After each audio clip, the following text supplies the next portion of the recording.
Hello, hello, hello, and welcome to the Texas Live. I'm Shane Moore, and I will be here for the next 3 hours, taking your comments via live chat or by phone call. The number is 903-956-0055. Outside of the U.S., just add a 1 to that. Anyway, I hope everybody's doing great. I'm doing well, alive and kicking, and are ready to get into the show tonight. It's going to be very interesting. The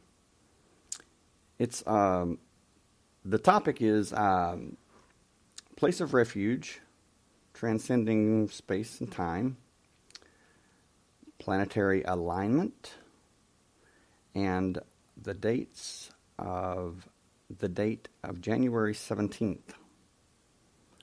And the synchronicities surrounding that date. The place of refuge is a small village in southwestern France called Rennes-le-Château. And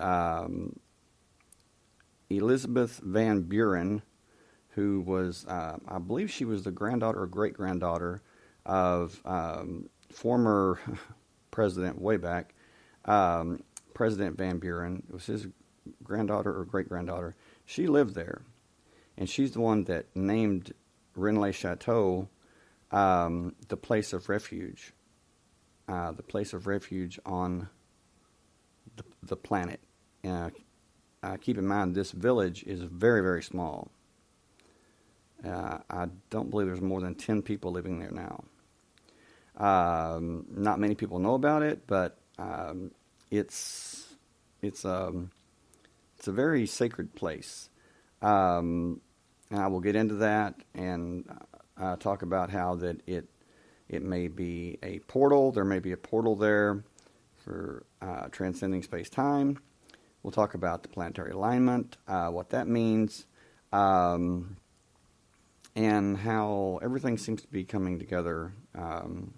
More and more signs of that seem to be apparent. So we will take a quick break and allow listeners who want to join our live chat.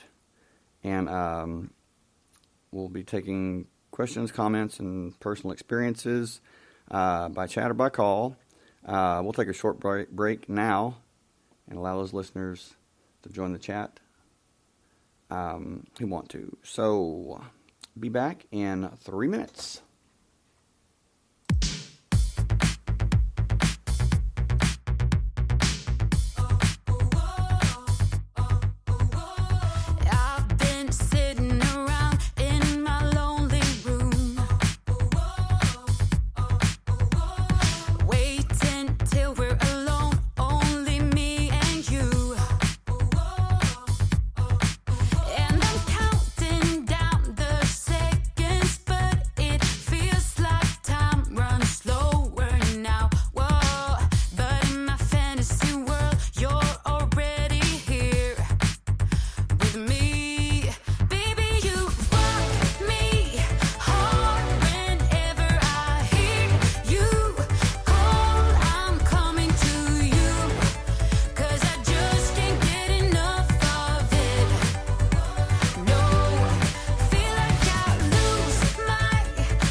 running out of me.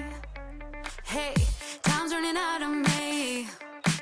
Yeah, time's running out of me. Yeah, yeah. Oh, baby, you rock me home whenever I hear you call. I'm coming to you, 'cause I just can't get enough of it. I just can't get enough. Feel like I lose my mind whenever I hear you say you're loving it too. 'Cause I just can't get enough of it. Oh no, I just can't get enough. Oh yeah.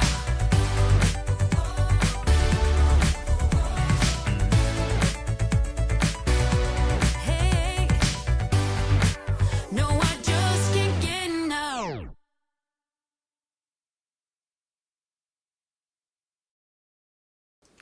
And I am back.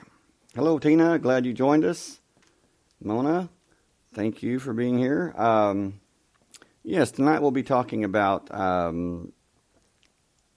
quite a few things, actually. But things that with the date of January 17th approaching, it's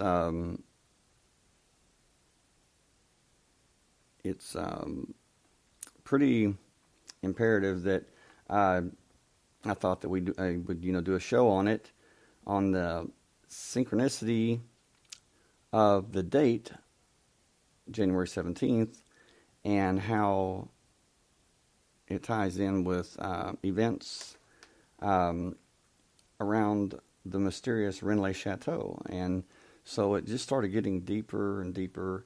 And then I learned from Elaine that there was a planetary alignment of all the planets. All the planets are now in alignment. I think that they began that they've been in alignment since the 6th of January, maybe before that, but and I've got the article right here, but it's something that's very interesting to say the least. Rare astronomical alignment.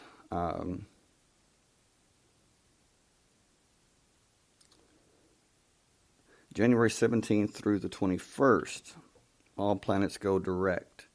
And again, they said that this had actually, started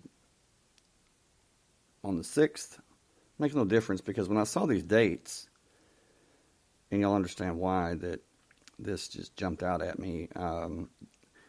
January 17th through the 22nd, as far as Rennes Chateau goes,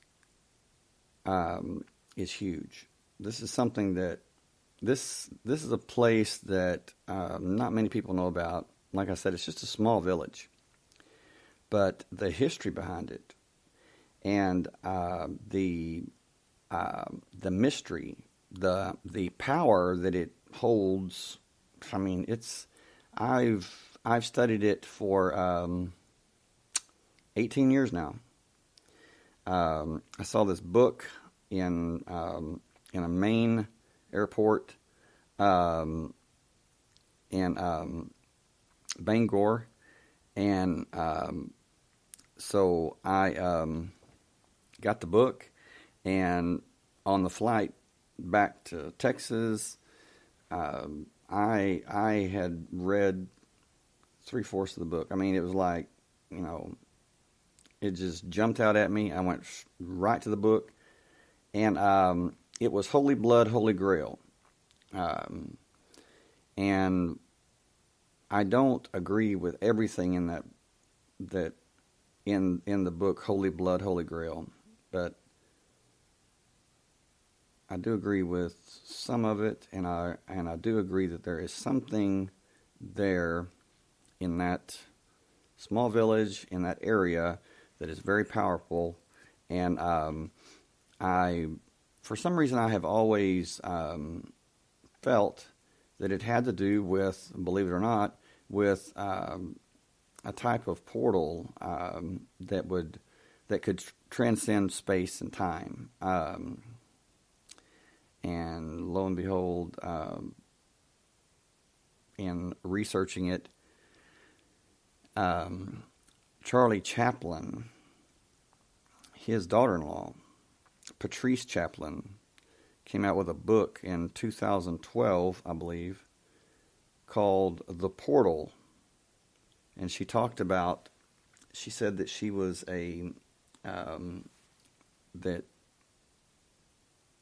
when she divorced Michael Chaplin, I believe is his name, Charlie Chaplin's son, that she went to Spain because she had met this man who was part of a group that guarded this mountain, and I'll name the mountain later, that is between Rennes-le-Château, France, and Girona, Spain, and that there were two towers. The priest, Berenger Saunier, they called him the billionaire priest because he became very wealthy from some secret that he found or some knowledge that he obtained just overnight. And many people say or believe that he was blackmailing the Vatican. Now, and that they were paying him off to keep quiet or something else. You know, there was something that was so powerful that that the Vatican, you know, the most powerful organization on the earth, I mean, when you get right down to it, they crumbled to a certain point. They crumbled. They went along with him. They treated him with kid gloves. I mean, this guy was spending massive amounts of money that would be in the millions of dollars today on building projects, massive building projects. And this was in like the 1890s, okay? And this small village, he made sure that they all had running water, and he had different things built, different buildings, a mansion built, but he didn't live in it. His housekeeper was, her name was Marie de Naudard, and she was approximately like 16 years younger than him, maybe more. He arrived at Rennes-le-Château. He was 33. I believe she was 16, something like that. And they became lovers, okay? And something happened. It's not clear, but she must have witnessed him doing something in the church cemetery. There were clues, you know, hidden clues, ciphers that were left behind by priests and people before him on certain headstones. And he was in the process of defacing these tombstones, these headstones, and or possibly digging up graves. And it's believed that she caught him doing something, and rather than kill her, which, believe it or not, that's a common theme about this secret, whatever it is that, people that know too much, or they see something that they shouldn't see, they usually wind up dead. But for some reason, I guess because they were lovers, she joined with him. And so they, this was like in 1891, I think, around that time. Okay, he died in 1917. He had a massive stroke on January 17th, 1917, and he died on January 22nd, 1917. So he died 5 days later. And Marie lived until 1953, and she died. And she never went out, never saw any other man. And she had plenty of men that wanted to go out with her, wanted to date her, marry her. She never did. She was too busy going to his grave every day, without fail. She went to his grave. In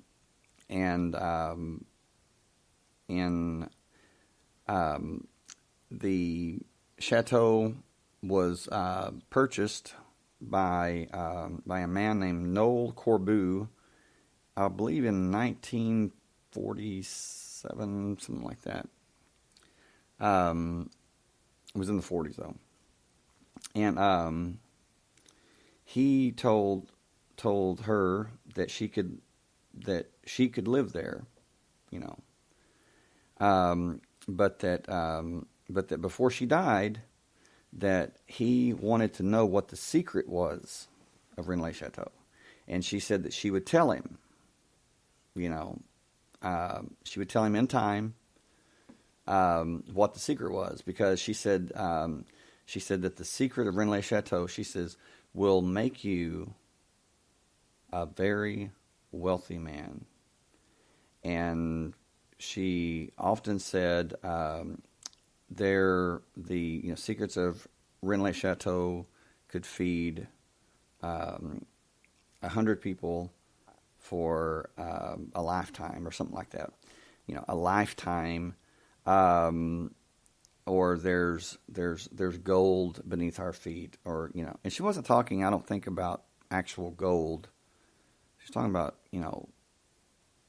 something else. I mean, she was just speaking metaphorically. But as things so often go in life, and especially around this story, Marie herself suffered a sudden stroke and was unable to speak. So she lingered for a few days and was tried to tell Noel Corbeau what the secret was, but she was unable to speak. So she died, and the secret died with her. The secret went with her. So it's like that information is not meant to be shared. It's not meant to be made public. That knowledge is not. And I've got a few theories, but nothing concrete. But what I have found, what I have put together, has been confirmed by others, and so I'm happy as far as that goes. I mean, I suppose there's no definite way to know any absolute truth as far as that goes unless you're there, and I would love to go there someday. But anyway,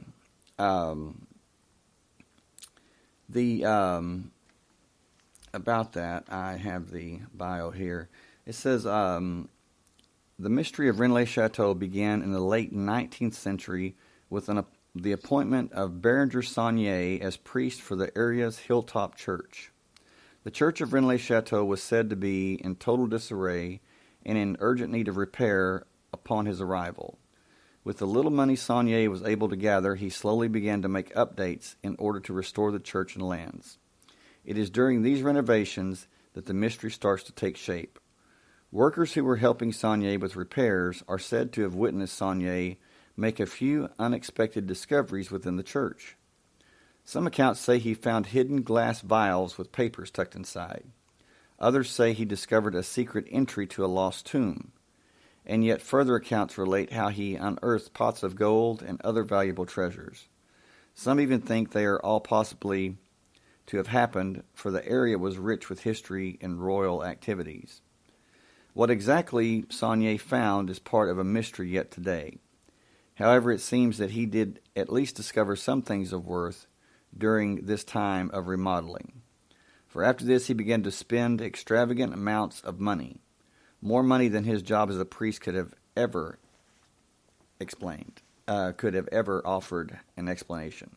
Besides his expenditures, far exceeding monies received from normal or illegal duties of a priest, his actions surpassed those as well. He traveled often to where no one knows for certain, and he luxuriously entertained prominent guests within a villa he built on lands purchased next to his church. He built a stone tower serving as a library and collected numerous books, paintings, and other items to house there. Now, I will say that Saunier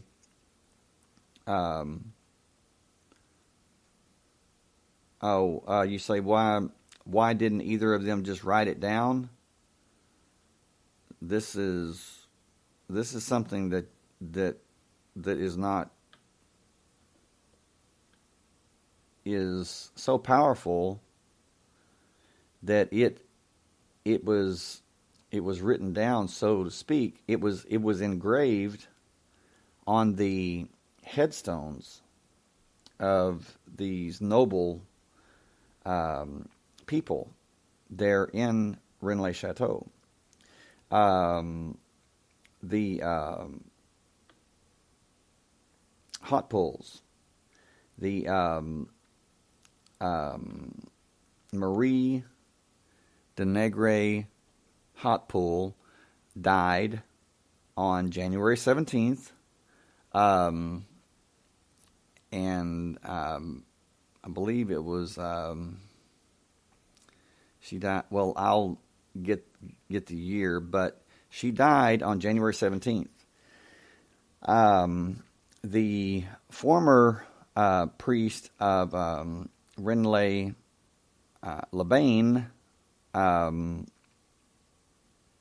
he died on, I believe it was like September the 30th, but his headstone says he died January 17th. Why would it say that? What's a code? Hey, Georgia. Glad you joined us. It's a code. It's a cryptic message. It is giving information for those who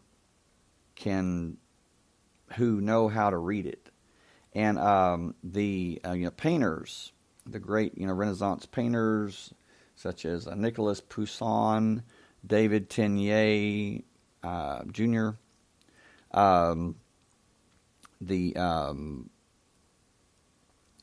Especially Poussin, though.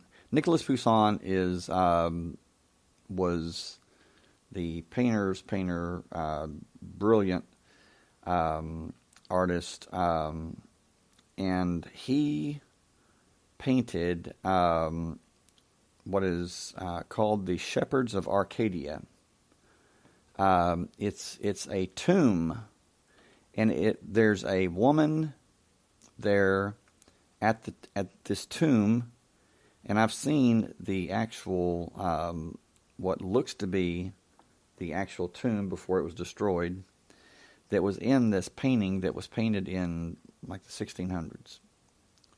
And and it says it's the shepherds of Arcadia, and there's a shepherdess that is standing there, and there are 3 men standing around her, 3 shepherds, and they're all in conversation. The only thing is she's pregnant, and that's pretty in your face. She's pregnant. They're talking, and it says on the tomb, in Latin, I believe, it says, and in Arcadia, and it doesn't finish the sentence. Which is very mysterious. I mean, Arcadia was thought to be like paradise, like a heavenly place, and many say that what that means is it was saying something like, and even I am in Arcadia, talking about death. Okay, but you take the Latin et in Arcadia ego, and again, this is around this story, around this topic. There's a lot of anagrams, a lot of wordplay. It's very, very, hey Elaine, it's very, very, it's used a lot, and the phrase et in Arcadia ego simply says, and in Arcadia I, and then again, it doesn't finish the sentence. But that's an anagram for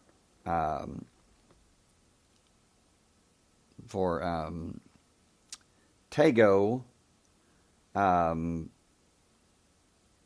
I'm not sure, but I'll get that later. But in English,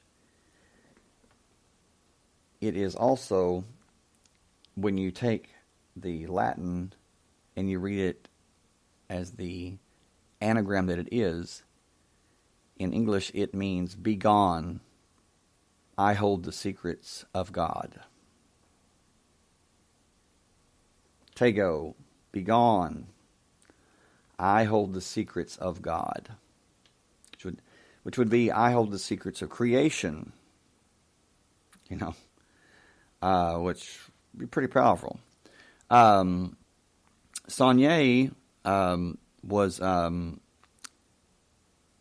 had the Habsburgs of the Habsburg dynasty, Austria,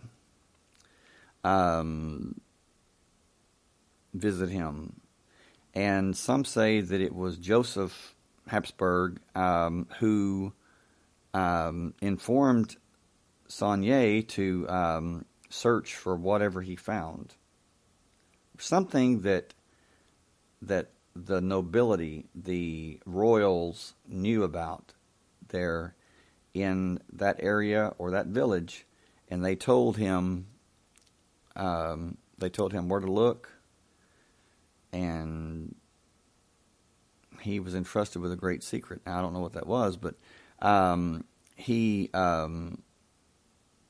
it says that he did begin to travel, and I know that he went to Romania, I believe,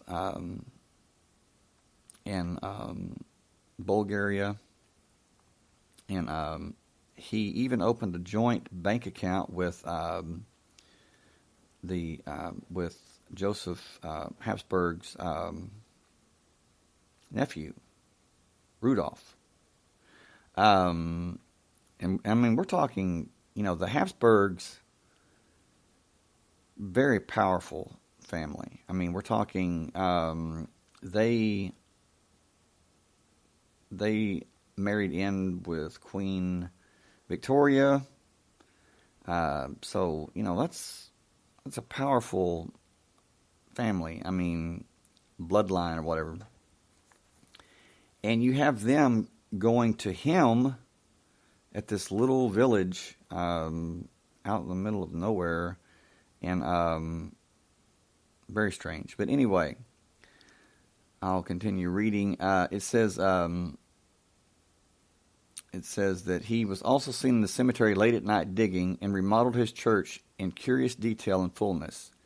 His unusual behavior and endeavors, the above mentioned are only a few, lead some to believe that the church's decorations and layout hold clues as to what he profited greatly from. One of the church's remodels involves the installment of stained glass windows, one featuring Lazarus.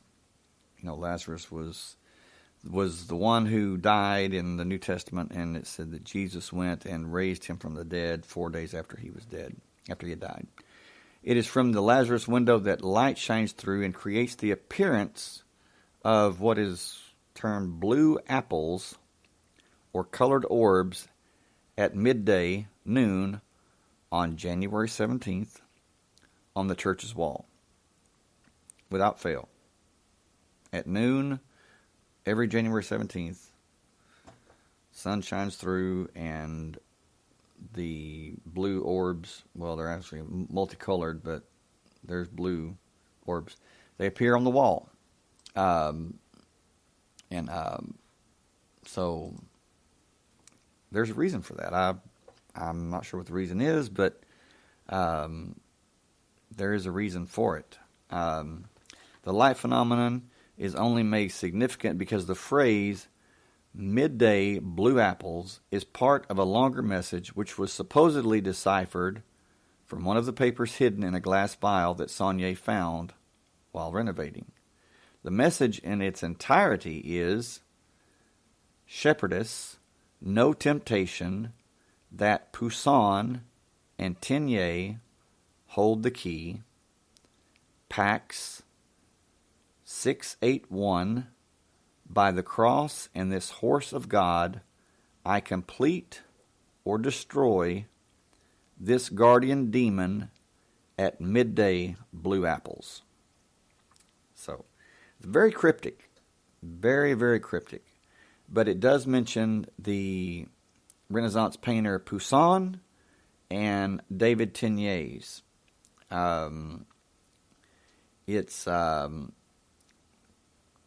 It mentions the shepherdess that is painted in the Shepherds of Arcadia, and it says that Poussin Teniers hold the key. Well, Teniers painted paintings about Arcadia also, and with the same phrase, et in Arcadia ego. Hey, Patricia, glad you joined us. Which, like I said, is an anagram in Latin that says, "Begone, I hold the secrets of God," which would be the secrets of creation. So, it says here that it mentions the number 681, and it says that these painters hold the key, Pax, P-A-X, 681. Well, Pax is Greek. It's that's a Greek word, or it's Pax has no meaning in English. So, but in Greek, when you look up the Greek word, it's the X is actually a CH. It's the K sound. A, same sound. The P symbol, or the P character, letter, is actually an R. So that would be car or rock 681. I have no idea what that means, but it just shows you the complexity of what this secret is. Now, to take that even further, the Nicolas Poussin was very good friends with a man by the name of Nicolas Fouquet. And Nicolas Fouquet, his brother was the prime, treasurer or something of France at the time. And he had been, his brother had been corresponding with Nicolas Poussin about, certain things, and pertaining to this secret. And Nicolas Fouquet wrote that it was a secret of such magnitude and that was so complex and so powerful that he said that it would be hundreds of years before anyone would ever decipher or could ever imagine the magnitude of this secret, this power, this mystery. Well, guess who was arrested on trumped-up charges and told to spill the beans on what he knew? Well, he didn't. And he was stripped of his identity, of his name, and they put a mask on him, and he became the man in the iron mask. That's where the story comes from. And if any guard was caught talking to him, it was death penalty. It was, they were executed probably on sight. I mean, right then. That's how powerful this was. So no one was to speak to him ever, but just the French nobles, or the people in power. King,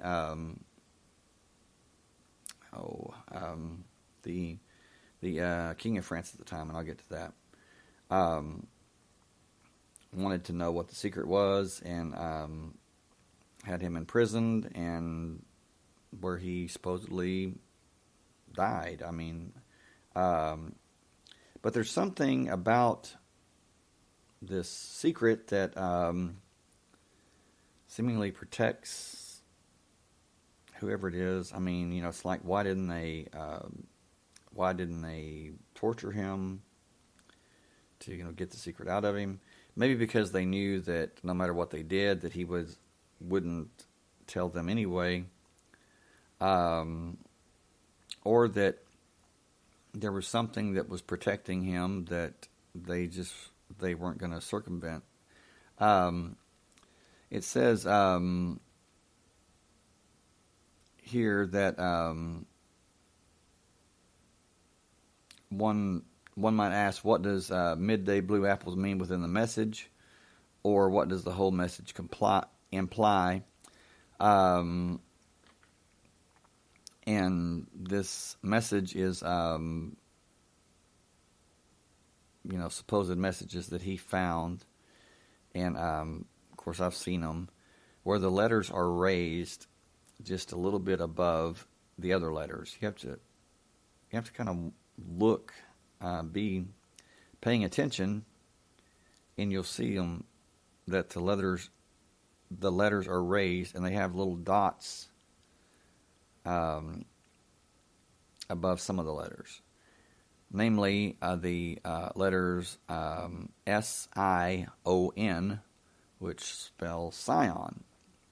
Okay, well, that is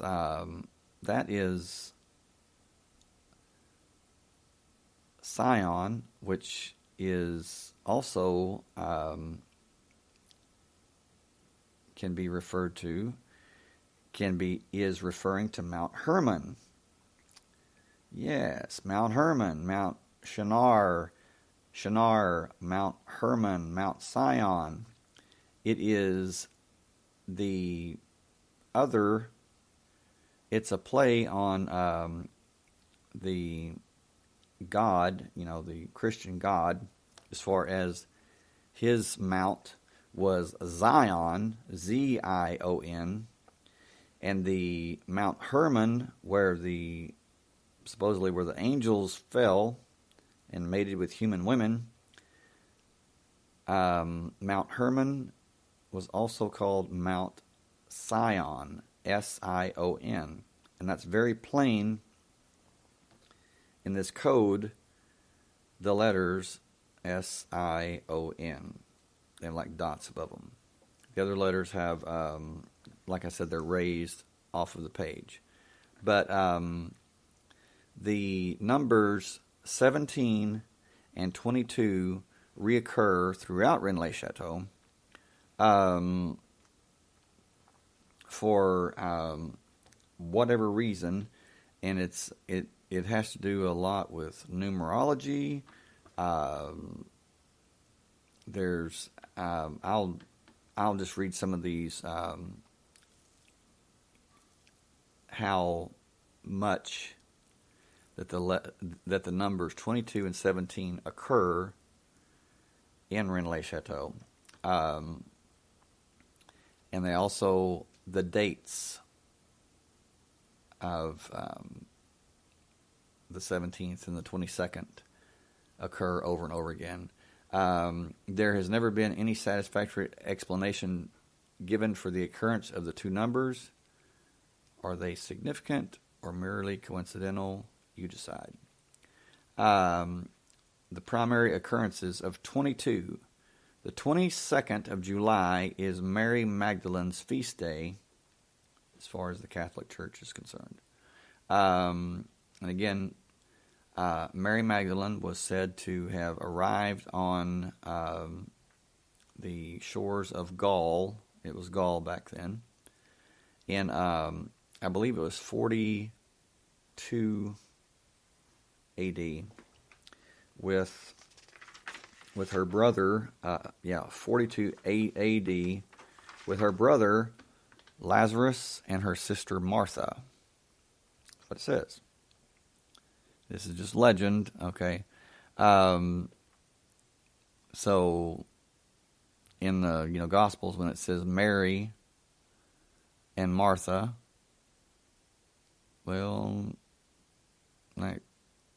people in France and Spain, a lot of them, they say, well, that was Mary Magdalene, And it says here that Berenger Saunier, the parish priest of Rennes-le-Château, who rekindled the legend with his discovery, died on the 22nd of January in the 17th year of the 20th century, having suffered a massive stroke on the 17th of January. So there you have the 22 and 17, the numbers. Saunier's dramatic creation, the Tour Magdala, which was his library, his office, and it's built on the precipice of a cliff, and how it's still there, I have no idea. But one thing that is for certain about it is that tower is very important because its twin is built in Girona.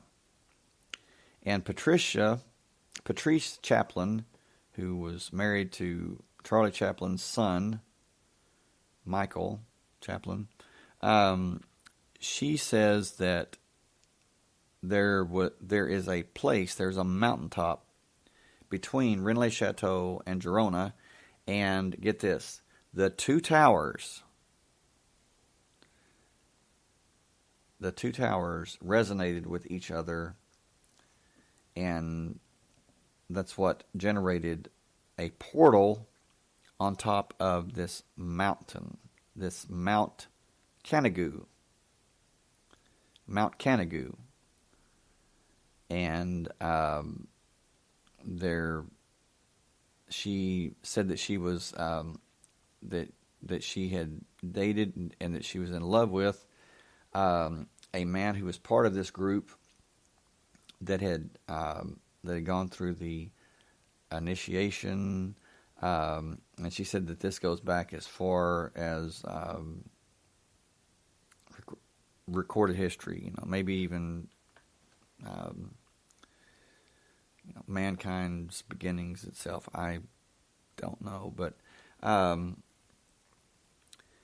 Saulnier's to Magdala has 22 steps leading to the top of the tower. The lone window in his tower, which is pointed to by an anomalous floor tile at the base of the tower, in turn points unambiguously to a grotto approximately a mile in the distance, which is named the burial site of Mary Magdalene. Remember, her feast day is the 22nd, and is offset from the grotto by 22 degrees south of west. After his death, his housekeeper, Marie de Nardaud, sold his estate on the 22nd of July, the actual feast day of Mary Magdalene, in 1946, to a local businessman named Noel Corbu. I told you about that earlier. Most recently, a cryptic 18th century document was discovered that is divided into 22 quatrains. It is written in Latin and cites the ancient name of Rennes-le-Château and the nearby village of Bugarac in its quatrains. Okay.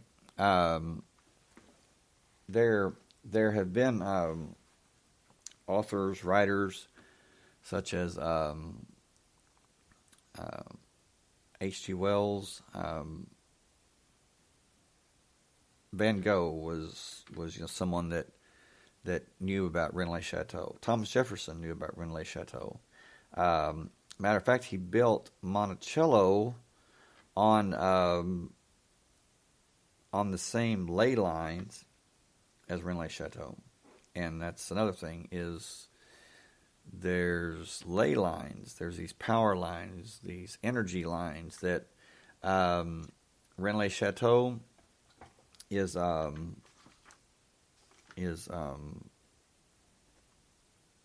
has a very standard, very telling distance away from certain sites and everything. And I'll talk about that more when we come back. Going to take a quick break and be right back. And so with a lot more that's going to just really blow your mind. So stay tuned, and I'll be right back.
And I'm back.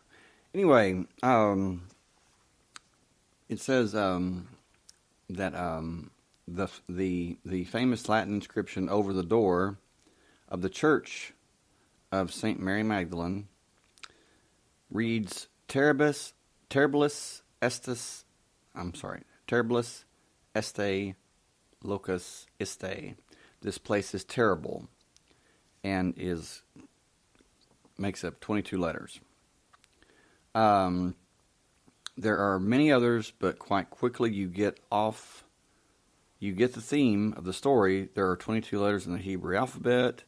There are 22 amino acids. You get the picture. Primary occurrences of the number 17. Noble Marie de Negre de Abels, a noble woman, royalty of Rennes-le-Château, died on the 17th of January, 1781. January 17th, again, pops up. A key figure in the story, she chose parish priest Bigot, the priest of Rennes-le-Château, as her confidant, instructing him to tell two others in order to preserve the great secret.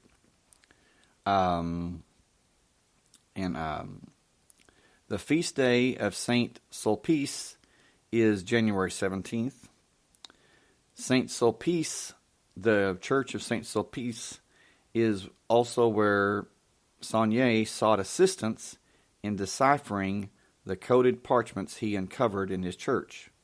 Additionally, Saint Sulpice is associated with the story of Le Serpent Rouge, the Red Serpent. The mysterious work that references Rennes-le-Château and Saint Sulpice Church in Paris. Saint Sulpice is also on the Rose Line, and Rennes-le-Château is within 3 miles of it.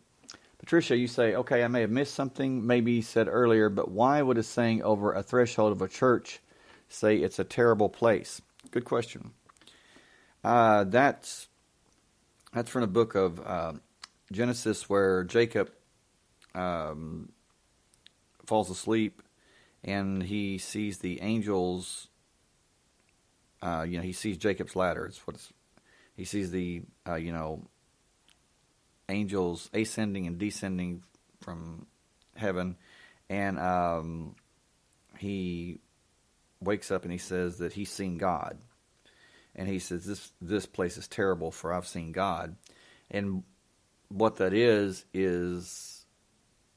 he's not saying that it's terrible as in bad. He's saying that it's terrible because it's so powerful. It's like we say, that's so bad, or you're a bad dude, talking about, you're a cool guy, but we use the word bad. It's kind of what he did. He said, this place is terrible, or this place is badass. But he didn't mean it that way. Now, as far as the church in Rennes-le-Château, that's up for debate. Now, it could very well be saying that, look, this is a terrible place, and it could very well mean it, because people that go there, they experience different. They have different experiences. Some bad, some good. Some have to leave right away. I mean, they can't stay. I mean, it's that one place has the strongest natural magnetic pull, magnetic level, draw, whatever you want to call it, that there is on the planet. No. Well, many people do, and I did when I first read it. I was like, why would he say that, But she says, I thought he meant with the connotation of it being negative, as I know most churches are meant to be a safe place. Well, yes. And also, what I said was that Elizabeth Van Buren, rest in peace, she died, I think, 5-10 years ago. But she was the granddaughter or the great-granddaughter of, believe it or not, President Van Buren. That's been a while back. President Van Buren was her grandfather or great-grandfather, and she moved to Rennes-le-Château and lived there till she died. And she wrote a book. It's in French, but she wrote a book that said Rennes-le-Château, the place of refuge. Something like during the apocalypse, or, and she said, and she died believing, still saying, that was the refuge place, that was the safe place on the planet. She said, when the apocalypse starts, or when all hell breaks loose, that Rennes-le-Château was the safe place, the refuge, as she called it.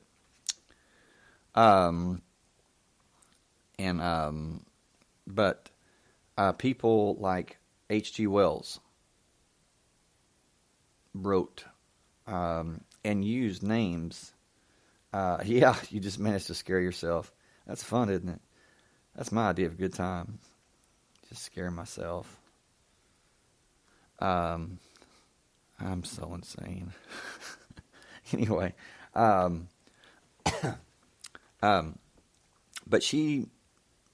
that's what she said, she said that, said a lot more things, and then as she got older, she really kind of got out there, but it was like in the last few years of her life. She's a very brilliant, beautiful woman from what I could tell and read. But anyway, the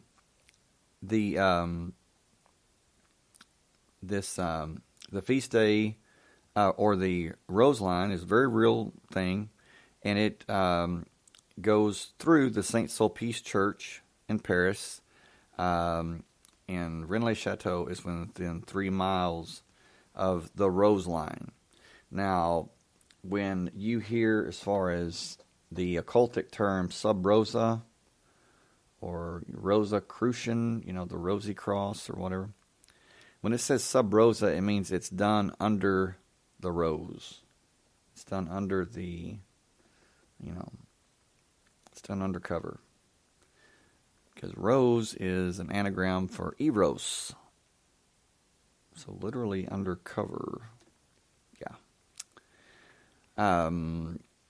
Saunier positioned the statue of Saint Antoine, whose feast day is the 17th, across from the statue of Mary Magdalene, whose feast day is the 22nd, in his Church of Mary Magdalene in Rennes-le-Château.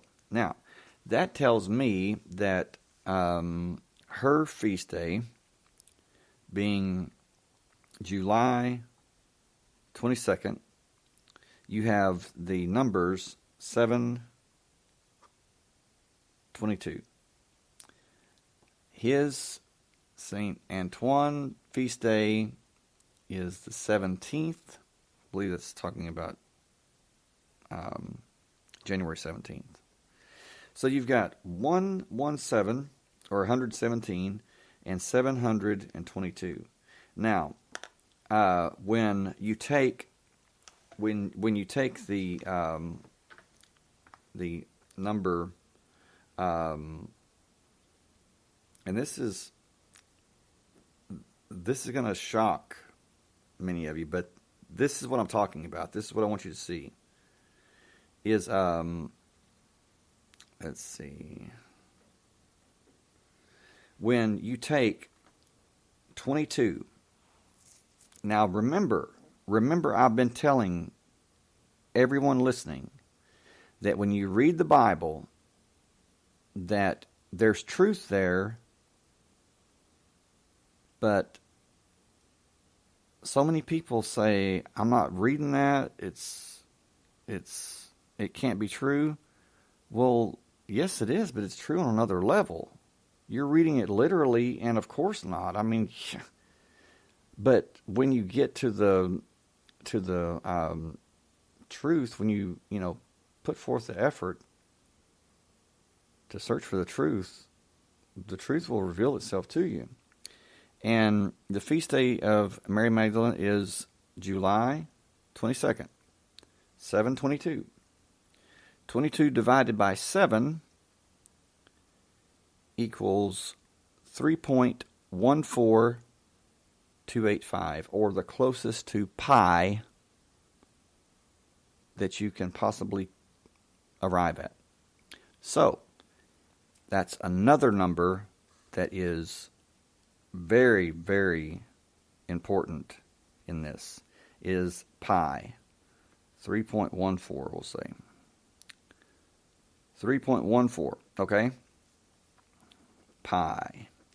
And then the second number that is extremely important in sacred geometry, if not our very DNA. Remember, at in Arcadia ego and in Arcadia I, and then the anagram, begone, I hold the secrets of God. Okay? The Pax 681. When you take the 681, you take those numbers, it is,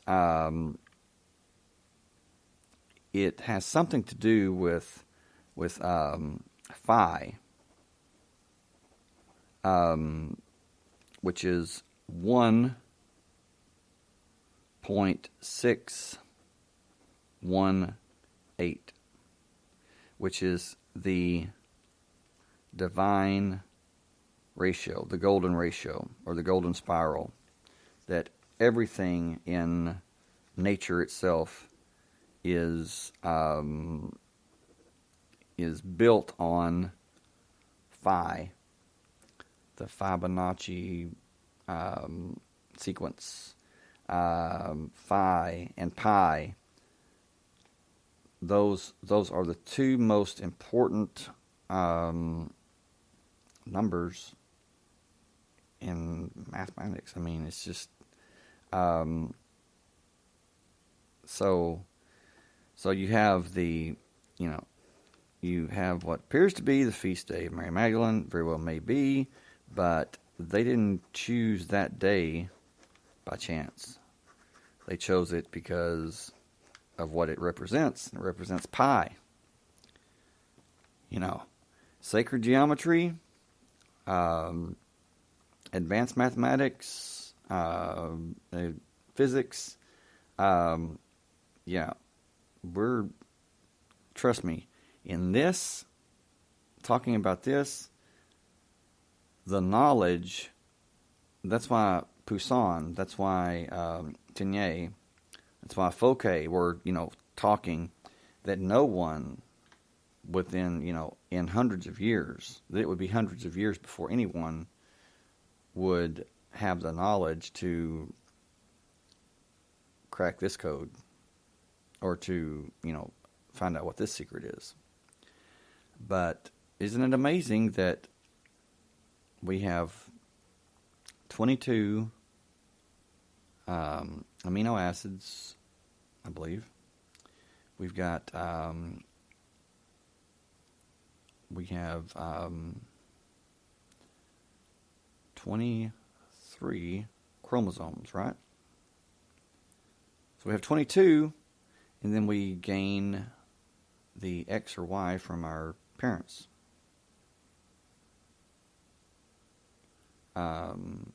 Which determines if we're, male or female. So that would be 23, which is, it points to 22 because, you get the picture.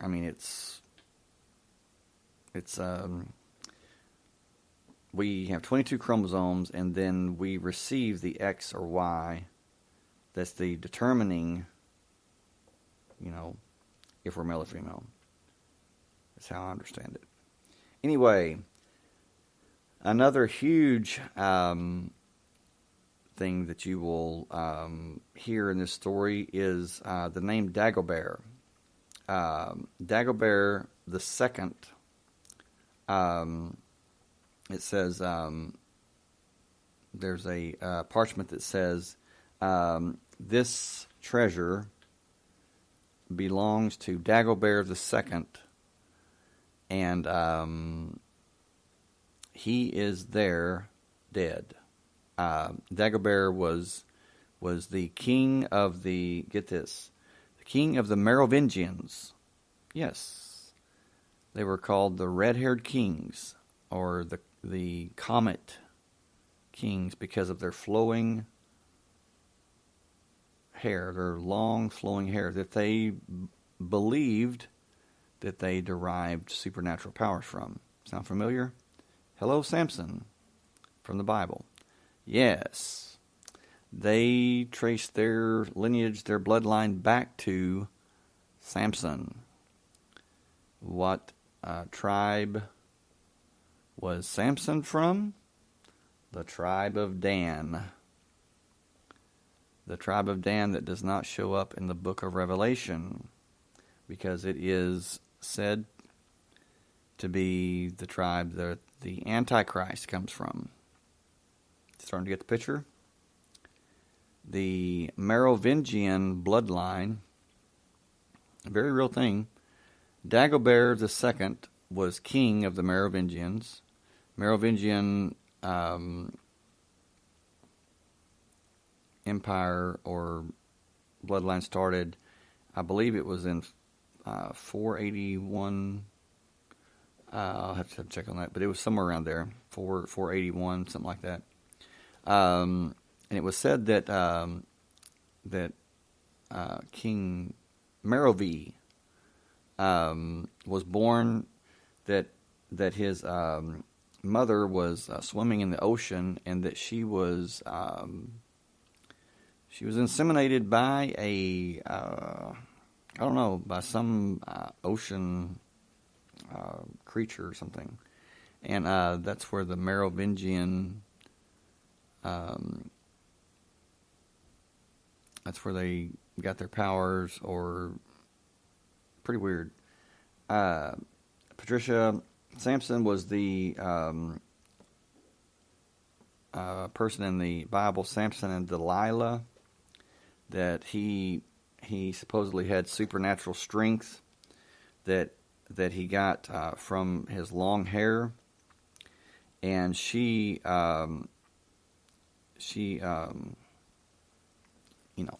lied to him, or beguiled him, or seduced him, and into telling her the secret of right.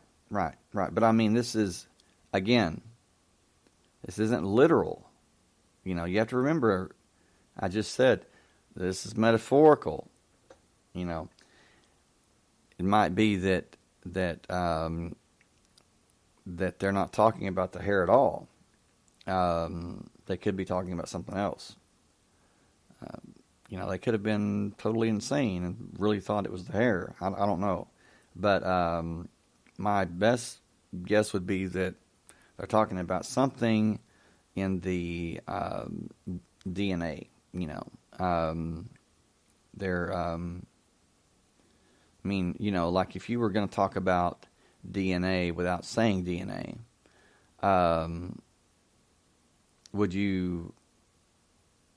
what kind of terms would you use?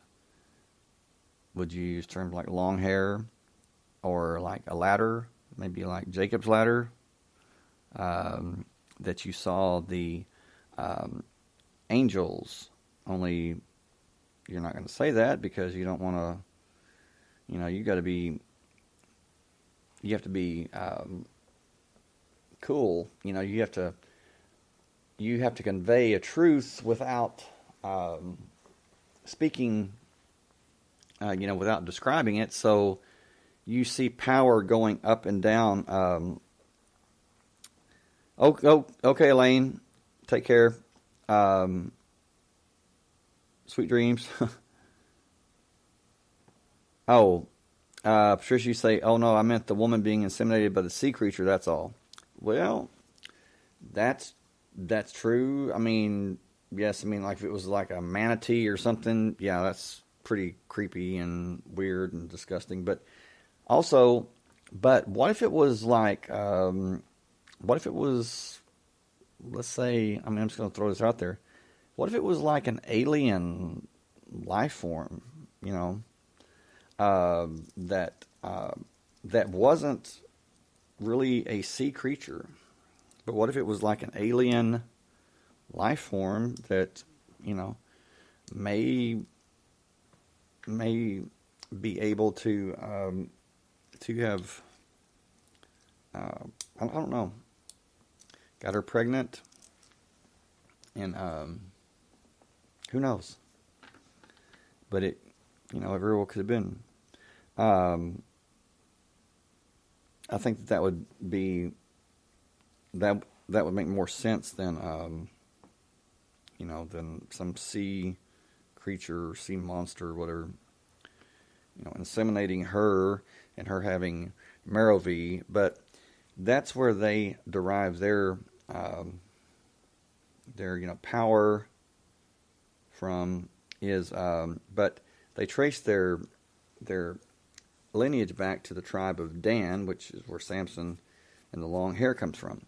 Okay, well, on their the Merovingian family shield or crest or whatever, it is made up of hexagrams and bees, you know, like beehives and everything.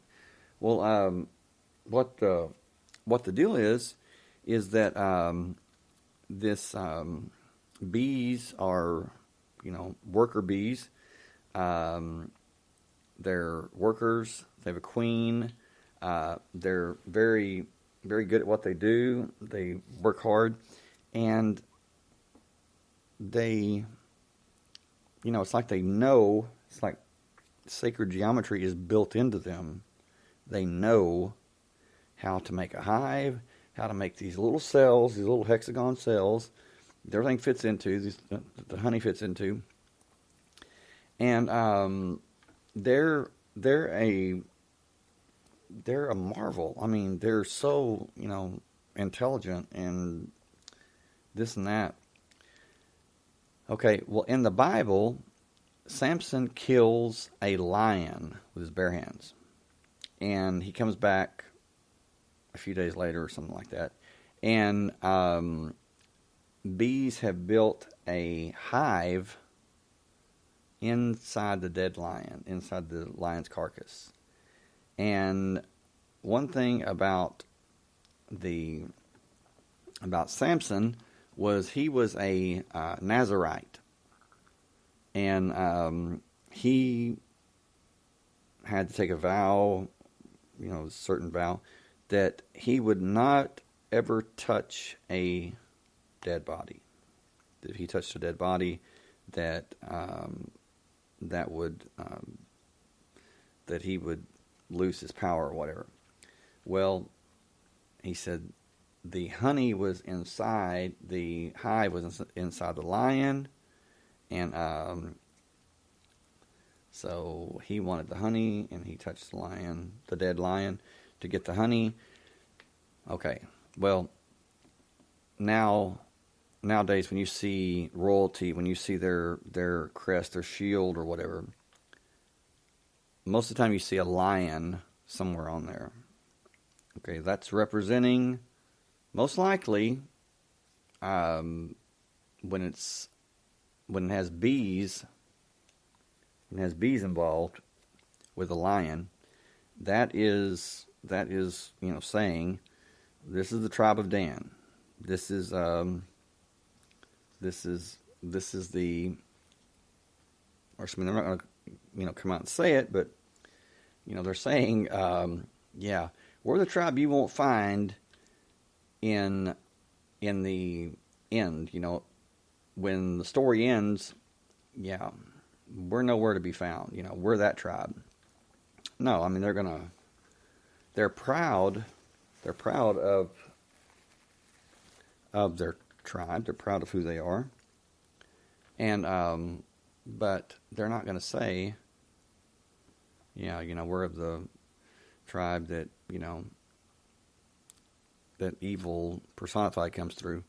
But what happens, supposedly, is that the Merovingians, in my opinion, if there was ever going to be an Antichrist, if there was ever going to be the son of sin, the son of perdition, the son of destruction, the son of Satan, the son of the devil, if there was ever going to be one man that was going to show up and rule the world with charisma and just vast knowledge and power and looks. I mean, he's going to have the whole package, the whole thing. I believe that he would definitely come from the Merovingian bloodline, aka the tribe of Dan, and that he would probably claim or have some kind of proof, as weird as that sounds, of lineage back to Jesus and Mary Magdalene. Okay. And this is going to shock a lot of people, but even if that's true, even if Jesus and Mary Magdalene were married and they had children, does that make Jesus any less, of a person? Does that make him any less real than, No. Matter of fact, it makes him more of a, makes him more approachable to me.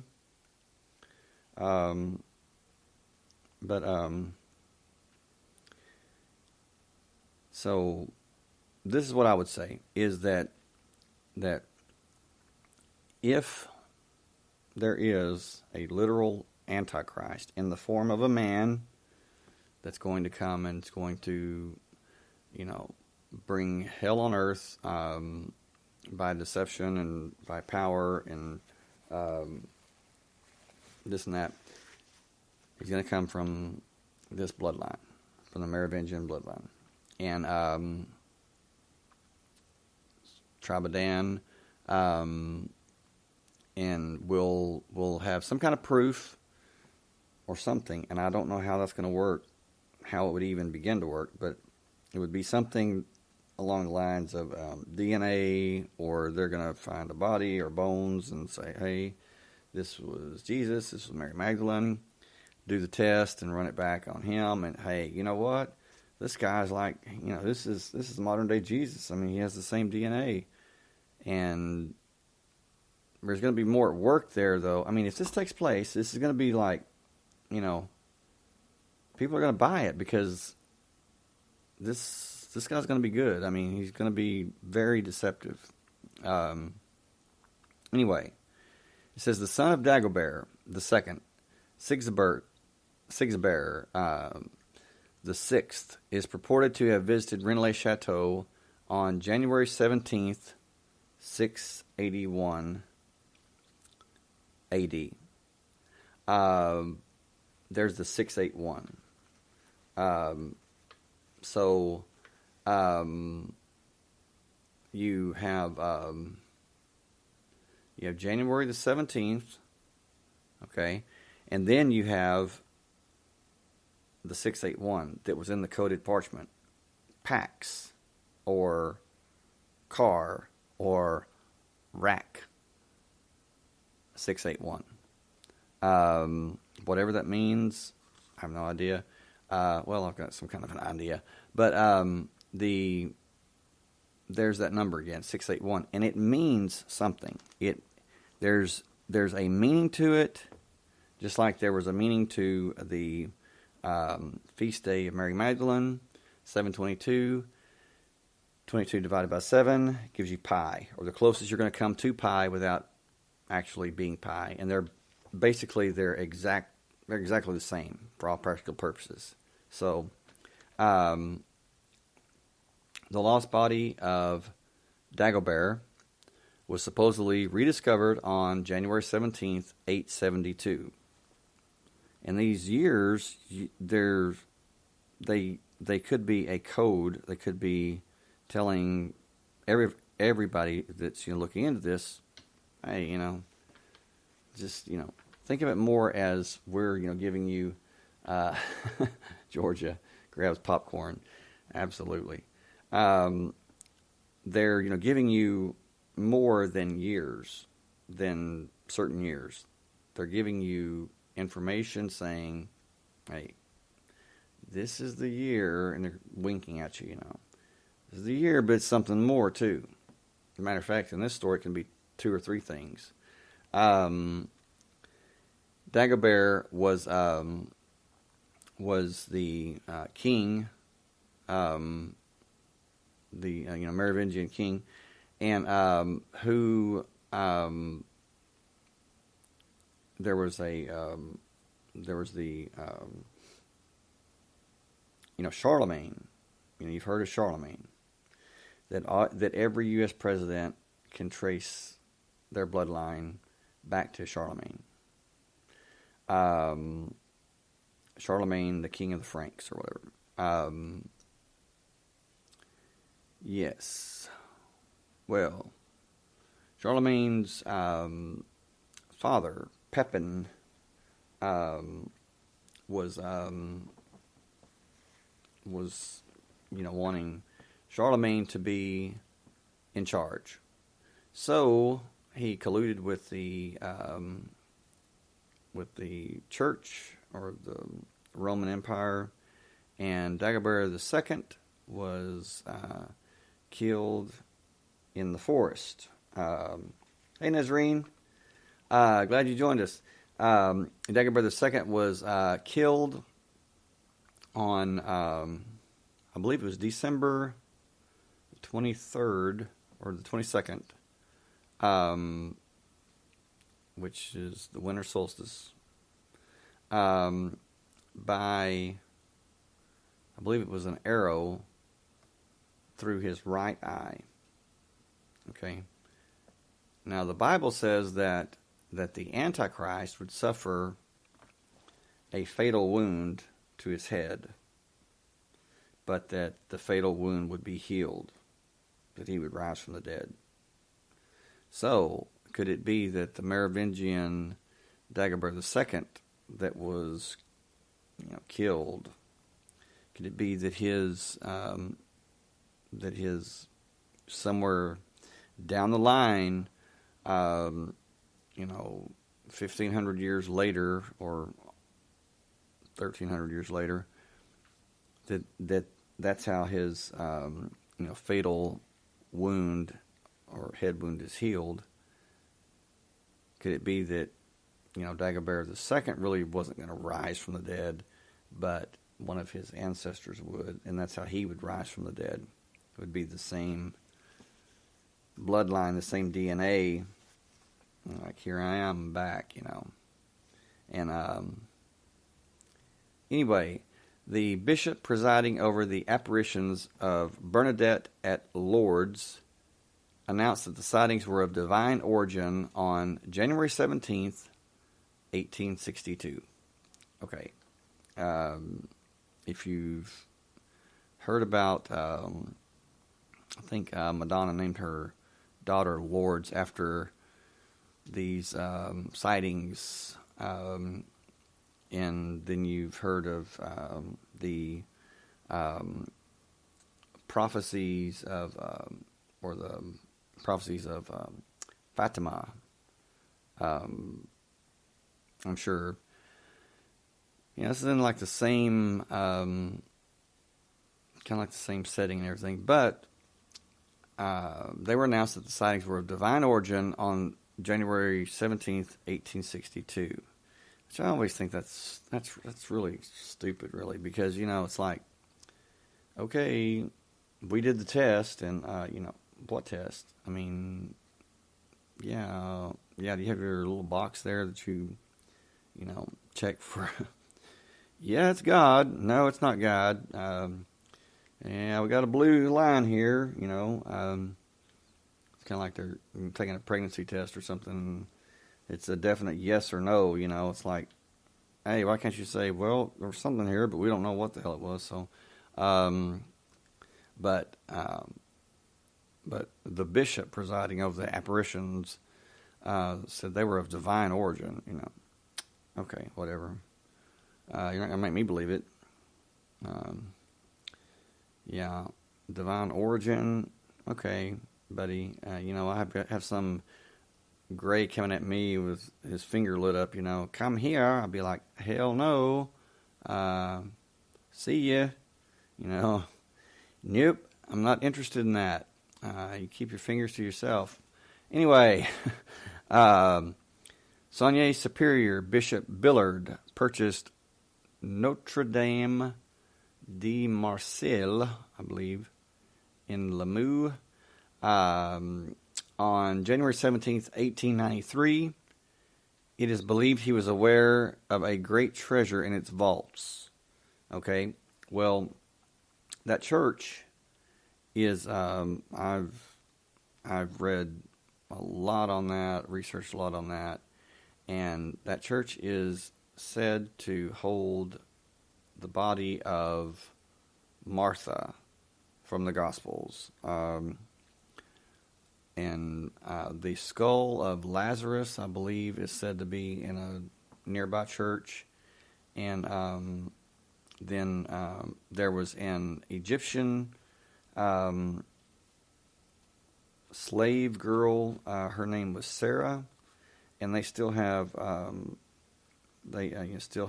yeah, somebody's got to go back to kindergarten and learn the rules, hands to themselves. Yes. Especially when it comes to aliens, do not touch me. But that church is said to hold the body of Martha from the Gospels.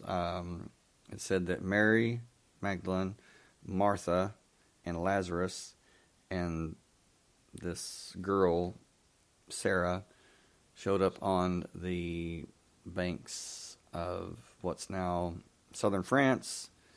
It was Gaul at that time, in 42 AD, having fled persecution in Israel, Palestine. So, who knows? But he purchased that on January 17th, 1893. Okay, Nicholas Flamel. George, you're going to love this. The alchemist, Nicholas Flamel, achieved his breakthrough in alchemy on January 17th, 1381. So that is a very important date for whatever reason, because it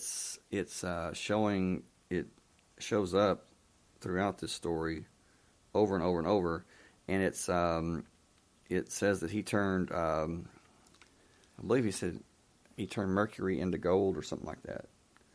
Yeah, Nicholas Flamel, and it said that he lived to be, I think, 100 and something. I think he died on January 17th too, which that keeps telling you, man, there's something. They're just drilling it to you. There's something that you need to know, and it's not the actual date. It may not be the actual numbers we're using, but there's something there that they're wanting you to see. Then Mini Priory of Sion, which the Priory of Sion, again, Sion be Mount Hermon, where the angels supposedly fell, or where the angels became, they went down and had sex with the human women to have children. They wanted a lineage. They wanted children. They were men of renown, men of a name. Their children were. that were half human, half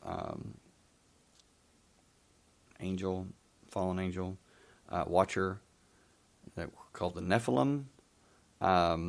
Sion is a play on God's holy mountain, Zion, Z-I-O-N.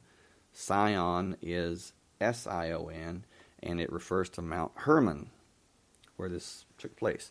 The Priory of Sion is, you do the math on that. They're a very large secret society that has to do with Wright, Georgia. She's also known as Saunier, as in Jacques Saunier of Da Vinci Code fame. Yep, that's where he got his name. Sure did. That's where he got his name. And in the movie, I think they even go to Rennes-le-Chateau.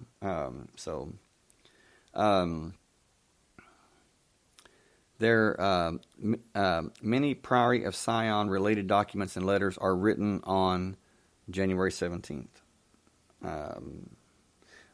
Mount Sinai,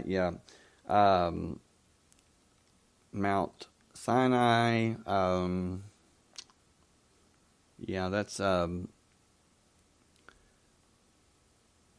the one that keeps that keeps reoccurring is the land of Shinar, which is the same as Sion, which is the same as Hermon, and it says Bashan. There's just different words that they use, but it's I think it's just one or two places where Sion is mentioned as Mount Hermon, but nevertheless it is there. So it says, there are even more examples of each number's occurrence in the legend. However, they are subject to interpretation. And upon first-hand review, this person says, that there's not any, that it's just a matter of, I don't know, not that much to, move on. There's not that much to see. But there definitely is quite a bit to see. When you take the tribe of, when you take the name Dan, and yes, they are the same. Of course, you had Saunier that lived back in born in 1854, I believe, died in 1917, and then you have the character, that was murdered. Saunier wasn't murdered, but suffered a massive stroke on January 17th, 1917. And that's, again, it just, the number 17 and the number 22 just show up over and over and over again. And it's because he had the stroke on the 17th and then died on the 22nd. So, I don't know, it's strange, but there have been there was a very popular opera singer. It'd be like a rock star today, Emma Calvé. Very, very big back in the day. And you can Google her, Emma Calvé. Well, she became a frequent visitor at Rennes-le-Chateau. Some people even say that her and the priest, Saunier, became lovers, and that she, I don't know about this, but they say that she might have even had a daughter by him, Emma Calvé. Emma Calvé was she was an avowed occultist, if not a Satanist. I mean, and there was some bad stuff going on back then. I mean, bad stuff. And I'm talking like things that, you just, like sacrifice. I mean, like human sacrifice, like child sacrifice and stuff like that. I mean, horrible things. People wanted power. They wanted more power in these families that were, up and up, and powerful and everything. They were doing some bad stuff, and so to keep that power, maintain that power, and and it's not just conspiracy either. I mean, it really was. I mean, there's actual court, there's actual legal charges against some of these families that were doing these black masses with child sacrifice and stuff. It was just horrible. And but one thing that Patrice Chaplin says is that she talks about the woman in Girona, Spain, that Saunier was that was in love with Saunier. Obviously, this dude was something else. I mean, he got around, if you know what I mean. It's like, the women could not, they could not say no to this guy. Like, I don't know, like he was some kind of Casanova, just hate the dude. No, I'm kidding. Kind of admire him, to be honest with you. I'm kidding. Anyway, make sure you're listening. Or am I? Oh, I'm so sick. Anyway, I'm proud of it. Blame it on the sleep, Shane. Okay. Blame it on lack of sleep. No, I've slept and I'm great, so I'm here. I just, I may be insane. I don't know. Anyway, so when Patrice Chaplin writes about this this woman, I believe her name was Maria. I think I'm not sure really. I would have to look it up.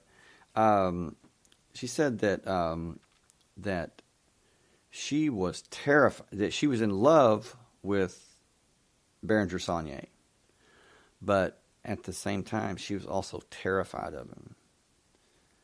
And she asked her why, or and she said because she had seen what he was capable of, as far as spiritually or supernaturally. I have no idea what she was talking about, but this is the gist of it, is that she had seen him do something. She had seen him exert some kind of power that that literally made her, she felt like that she had seen the devil or something like that. Well, you say he was probably a rapist. That's why he got around, and how she was afraid of him. Actually, how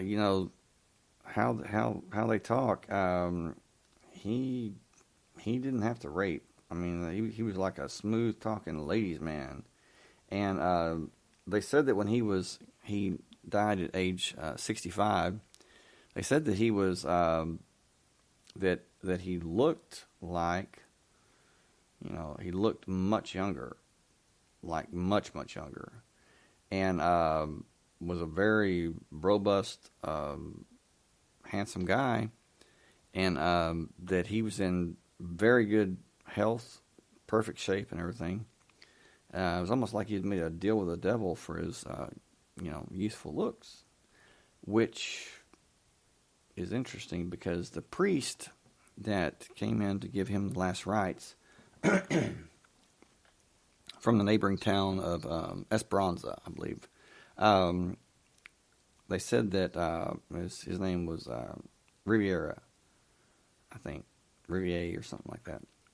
That he went in to take his confession, give him absolution or whatever it is they do, and that whatever it was that he, oh, okay, yeah, well. I mean, I just meant that they chose not to say no to him. They chose to say yes because, but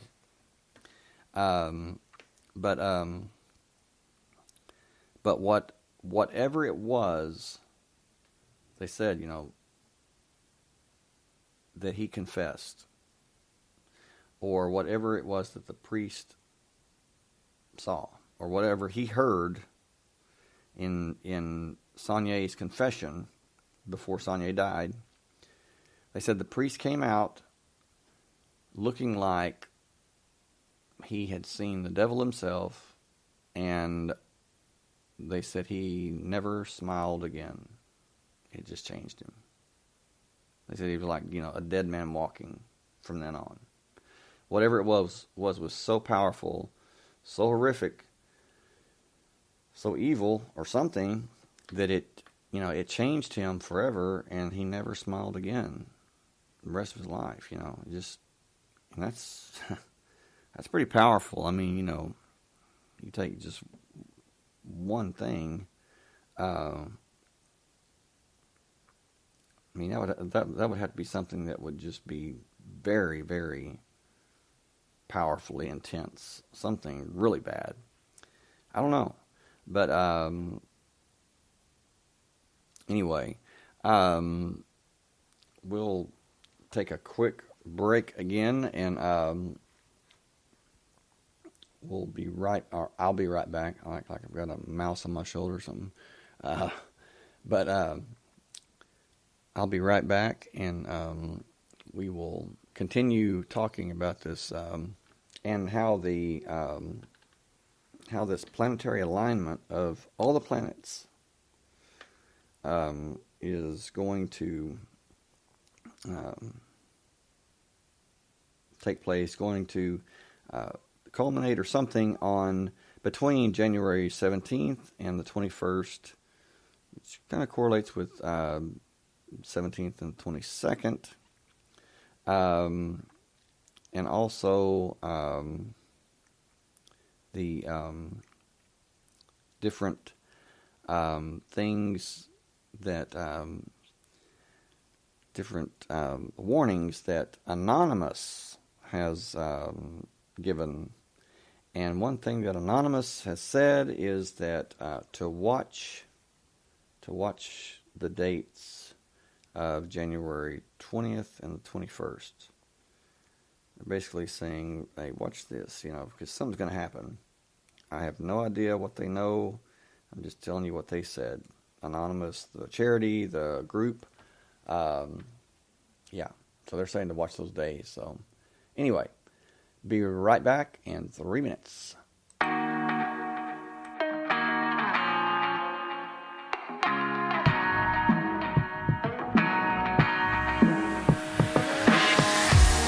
What has happened?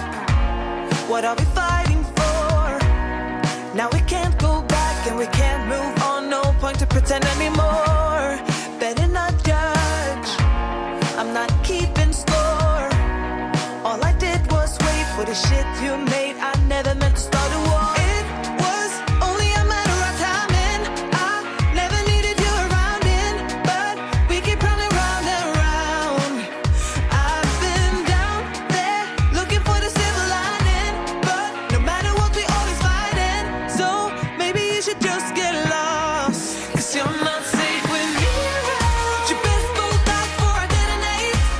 You come too far out of ground. You better plan for your getaway, 'cause you're not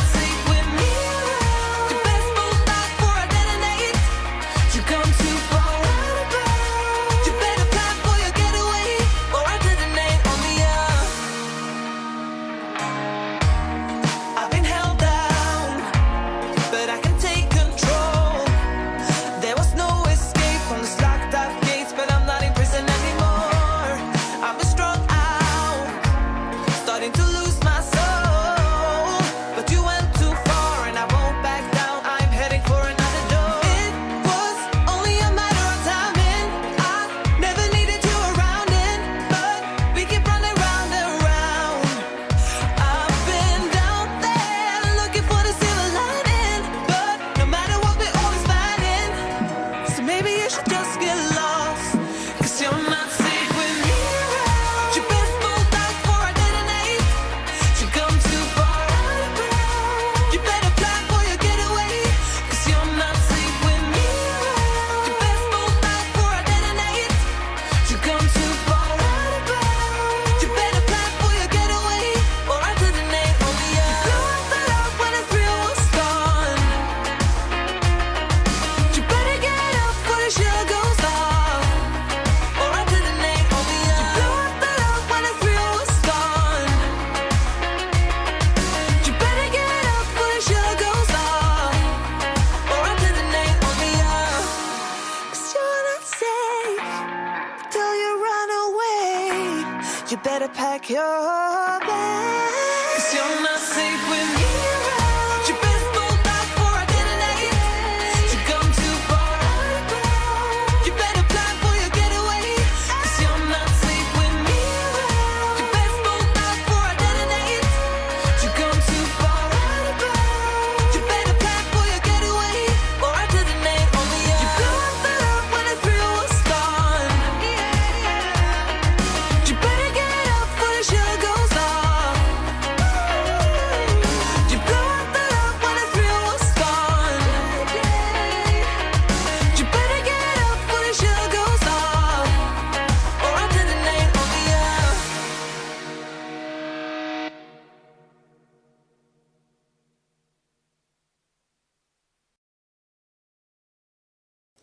And I am back.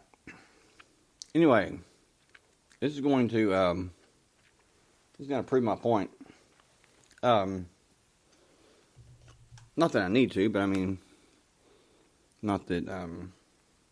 But I just want to show you how this works. Take your phone or your what you have to work with. But, stay on the live chat.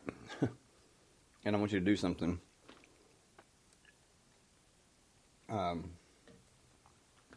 Type in, go to, Google, and do a Google search. And, excuse me. Okay. Google search. Okay. Distance between Rennes, and that's RENNES,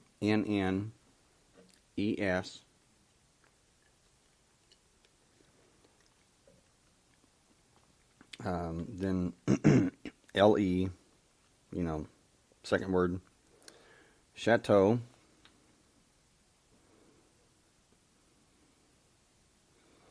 CHATEAU, and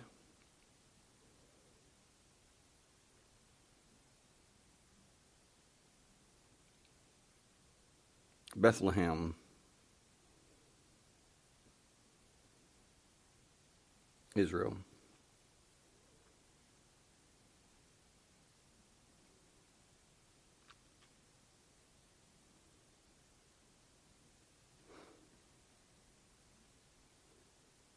And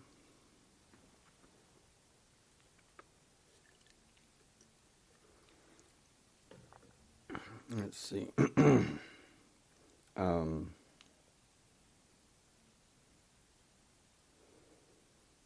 Well, hold on just a second. I did this. Okay. All right, that's it.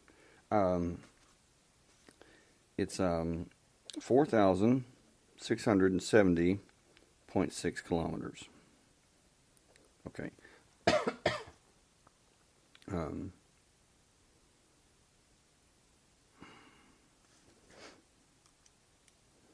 was giving me fits. Okay.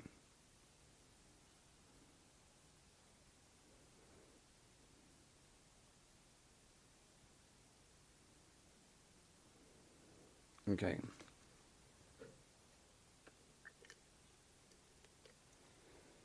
Yeah.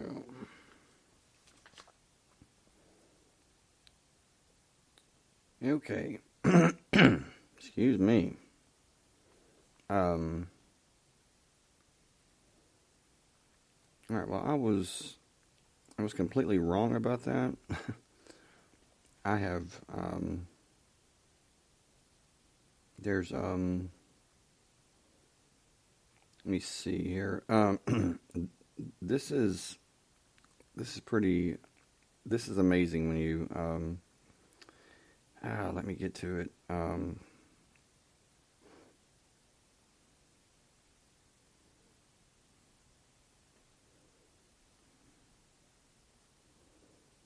Okay.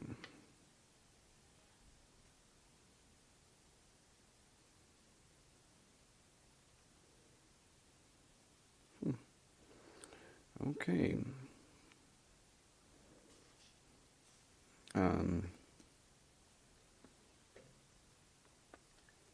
Well, I will get back to that because this is not working.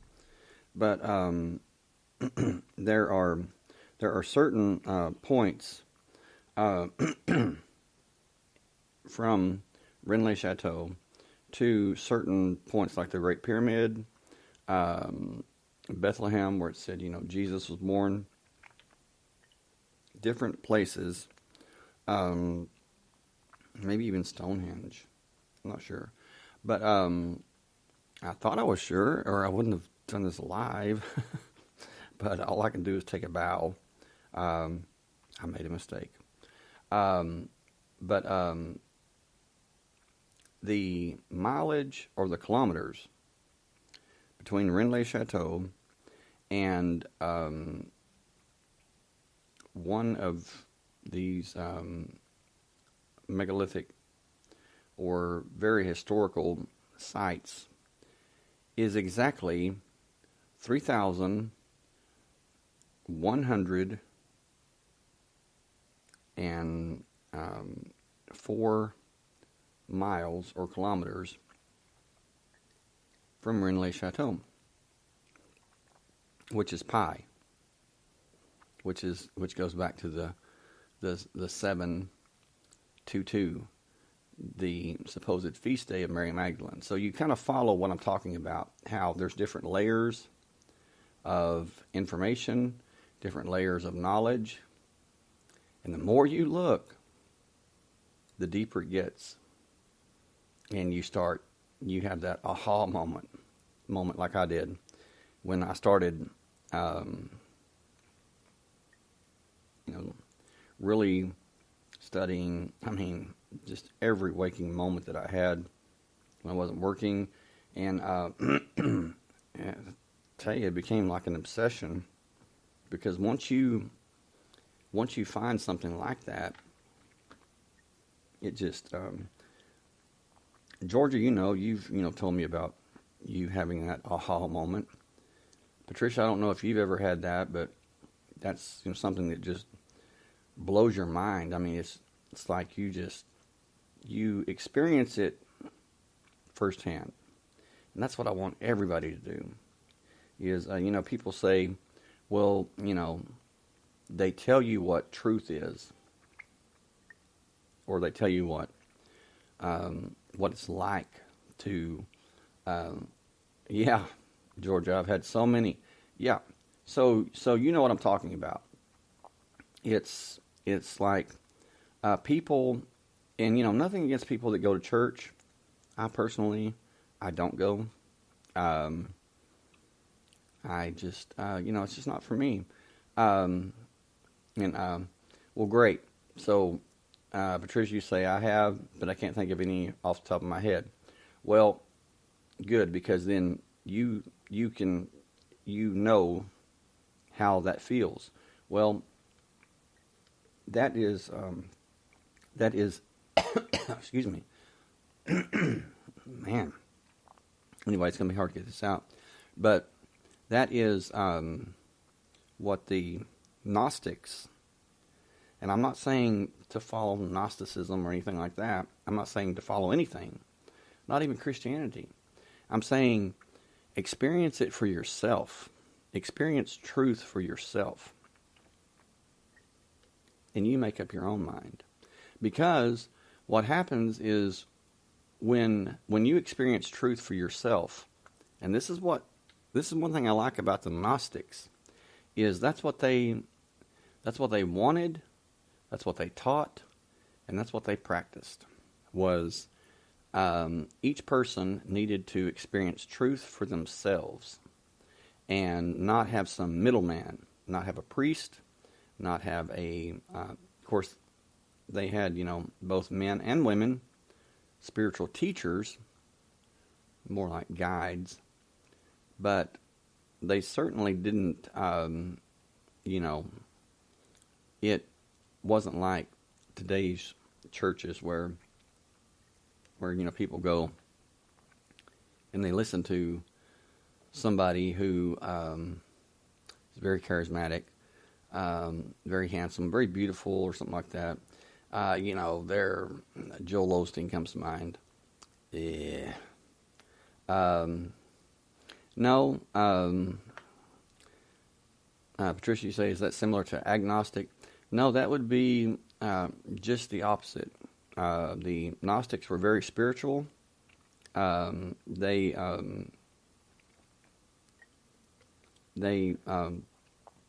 talked about a teacher of righteousness.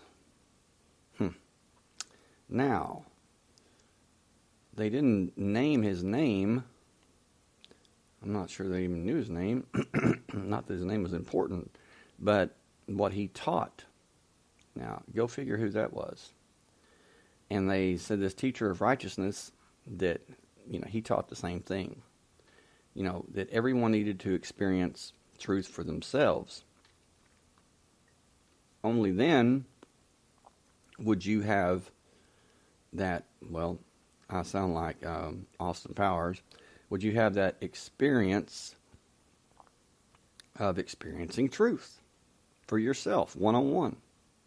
Because if you go and listen to a man or woman speak about their experience, are you experiencing that? No. You're getting secondhand, diluted truth, if it is truth. It's watered down. It's not, it's not powerful. And that's why that so many people, they go to church and they dread it. They don't go to enjoy it. They don't go to learn. They go to, it's like they're serving a prison sentence, It's like, oh, man. And I've seen so many that, you're not dumb, Patricia. You're anything but dumb. But people that go to church, and I've seen them, it's like, the men, especially the men, they're falling asleep and they're looking at their watch, and it's like, hey, they're not paying attention. Of course, I'm not either, because I'm watching them, and but at least I can, describe and talk about what the speaker talked about, or preacher, or teacher, whatever. But most of these people, when you ask them, they're like, well, I went to church this morning, or, oh, and I love this. Well, what was the sermon? What was the topic? And they look like a deer in headlights, Whoa. I don't remember. Yeah, that's it. That's why you dread going, because you you go, but you're not there. You're a million miles away. And I tell people all the time, that if you think that you're gaining some kind of brownie points, or you're gaining some kind of, credit for being there, you're not. It'd be best you not even go. Truthfully speaking, you'd be better off staying at home, doing your own study. But then again, how many people are going to do that? Not many. Because there again, they have read the Bible, or they've read the text, the scriptures, and they're like, man, this is, there's no way this could be. They're reading it at face value, and you can't do that. You have to dig deeper. And that's what the teachings of Jesus, he said over and over and over, He says, when you plant seeds, when you sow your seeds, he says, some will fall on the ground and birds will take them away. Some won't take root. But those that are planted, and that's the key word, planted, very, they have a purpose, and that purpose is to grow. How do they grow? By water and by sunlight and nutrients and the soil, and they grow. What's the water and the nutrients? And it is truth. And you're not going to find it through someone else. You're going to find it yourself, one-on-one. And when you do, that is what so many mystery schools and spiritual groups and secret societies, they talk about the great work. And people are like, wow, well, what's that? The great work. Well, you're shaping a stone, and Georgia, you can jump in on this. You are transmuting elements through alchemy. Well, maybe so, but it's not talking about elements per se. It's talking about yourself. You're the stone. You're the element that's going to be transformed into gold or into precious metals. From, it's like the ultimate alchemical work is to turn lead into gold. The base metal into the most precious metal. And it's not talking about metals at all. It's talking about yourself. It's talking about you work on you. Does it say to go and find someone who will mold you and make you and chisel your rock, or that will do the alchemical work for you to transfer your lead into gold? No. It says you have to do it yourself. So why is there so many people that they go to a church, or they join a certain religious group or denomination, and they're sitting there and they're getting nothing out of it? They're not changing.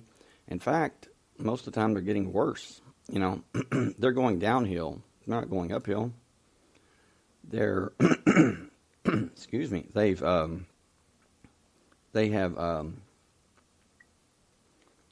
see themselves as making progress. Those that are actually putting forth the work, putting forth the effort, but they soon burn out. Why is that? Because they're not making progress. You're doing all this work, doing all this study, but they're doing it outside of themselves. They're they're taking somebody else's directions. They're taking somebody else's experience and applying it to themselves, and it's different for everybody. So the main thing is to do it yourself. But unfortunately, most people, and I'm just going to say this, I mean, not to offend anybody, but it's the truth, and you know it. Most people are too lazy. Plain and simple. They're too lazy to put forth the effort to search for the truth. But I'm saying, dig in, do it anyway. And when you do, and when you get that first aha moment, when truth is revealed to you, it's like the domino effect. It starts revealing itself to you more and more and more, and you're like, wow, this is fun. When Jesus taught, and he taught the same thing, he told the religious leaders of that day, he says, hey, look, they don't need you. And they're like, what? They don't need us? We're the teachers. We're in charge. And he says, no, you just think you're in charge. He says, you're withholding the true power, the power of truth. You're withholding truth from them so you can exploit them, so you can use them, so you can build yourself up. Does that sound familiar? Nothing has changed. If it's changed, it's gotten worse. There was this preacher that I saw in this megachurch in North Carolina, I believe. This was like 2 days ago. And he bought his wife a $200,000 Lamborghini for their 8th anniversary. And man, his parishioners, members of his church were pretty upset, and rightfully so. I mean, here's this guy that is, taking tithes and donations and for, God's work, and really, $200,000 Lamborghini for his wife really has nothing to do with the work of God. I mean, that's just, that's overboard. And same thing with a lot of these other televangelists and so-called spiritual mega giants, and they're not giants. They're actually spiritually mental midgets. Nothing against midgets that may be listening. I love you. But I'm just saying they portray themselves to be so powerful, so strong, so knowledgeable. They know nothing. They're showmen. They put on a good show. Con men, and they con a lot of people. How? By charisma, by that smile, by their stories, their supposed experiences that they've had, and people get caught up in that, and it's like, it's good to question everything. Don't just accept it. And that's how that goes. But anyway, with that, as far as the date, 7/22, July 22nd, if you read that at face value, you'd say, okay, well, all right, that's a feast day. That's a day of celebration for Mary Magdalene, when it's probably as far from anything to do with Mary Magdalene as you could get. it's all about truth. It's all about knowledge. It's all about discovering it for yourself. And if you read it that as her celebration day, well, it doesn't serve you very well. I mean, what does it help you in the world to know what day her feast day is or what day she's honored? Not much. But when you go further and you find out that it's actually talking about pi, sacred geometry, advanced mathematics, it goes back to numbers. And numbers do not lie. They're either true and it's apparent, or they're not. They don't add up. And it's false. So it's pretty clear cut. But there's definitely a message that is being sent. And there's this knowledge that's all around us. And it's just, it's there for those who have the proverbial eyes to see and ears to hear. And people say, well, why did Jesus say that? I mean, everybody's got eyes, everybody's got ears. Well, right. Well, he's not talking about physical eyes and ears. He's talking about spiritual eyes and ears. He's talking about something totally different.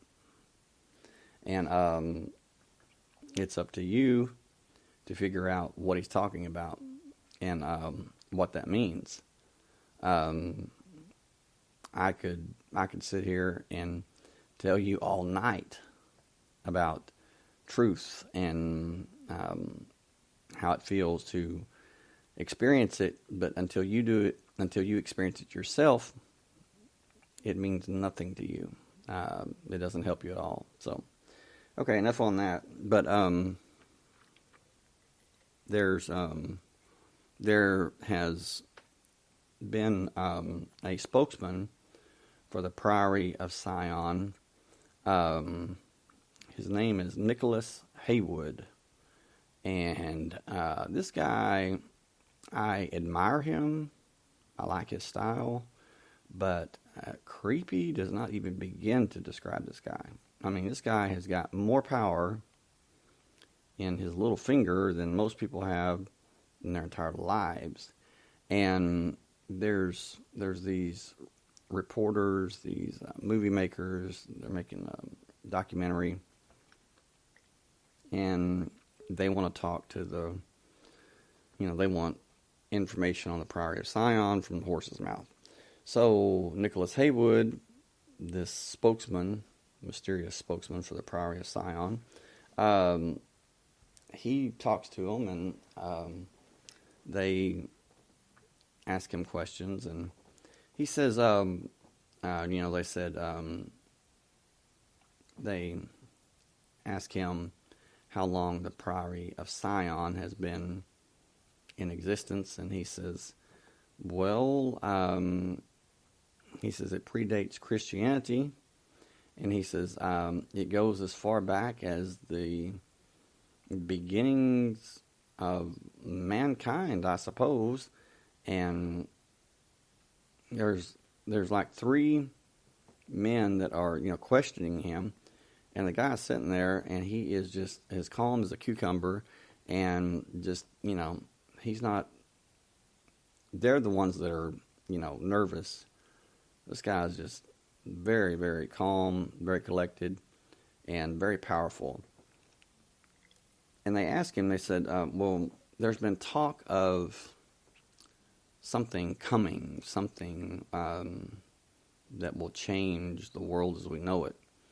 And he says, oh, yes. He says, there is something coming. He says, there's an event. That's a word that I keep seeing. The event. It's like, well, what's the event? Well, they ask him, and he says, well, he says, when it happens, he said, no one is going to have to look at someone else and say, was that the event? He says, everyone will know. And they said, what is it? And he says, they said, is it going to be information? Is it going to be something that is found, something that is discovered, something that is revealed, in revealed revelation? He says, a deluge, perhaps. Deluge, flood, And I took that as he was talking about a deluge, a flood of information, of knowledge, and that would change the world as we know it. Now, whether or not that knowledge or that flood of, Nazarene, you say, is it going to be a good one or a bad one? He didn't say. He said that it would change the world as we know it. And they said, will it happen in our lifetime? And these guys were about my age, at the time, like in their 40s or whatever. And he says, yes, in your lifetime. He says, possibly. He says, quite possibly. And they said, and who survives? And he says, he just kind of grins and he says, I don't know. Maybe none of us. I'm like, wow, this dude's good, maybe none of us? And he's grinning about it? Come on. What is it, And who knows? But he goes on to say that he said, Sion, talking about this group, and again, Sion, Mount Hermon, Shinar, it all goes back to the Watchers, that special class of angels or entities or energies, whatever you want to call them, that God, the Creator, the Source, whatever that is, whoever that is, sent down to watch over mankind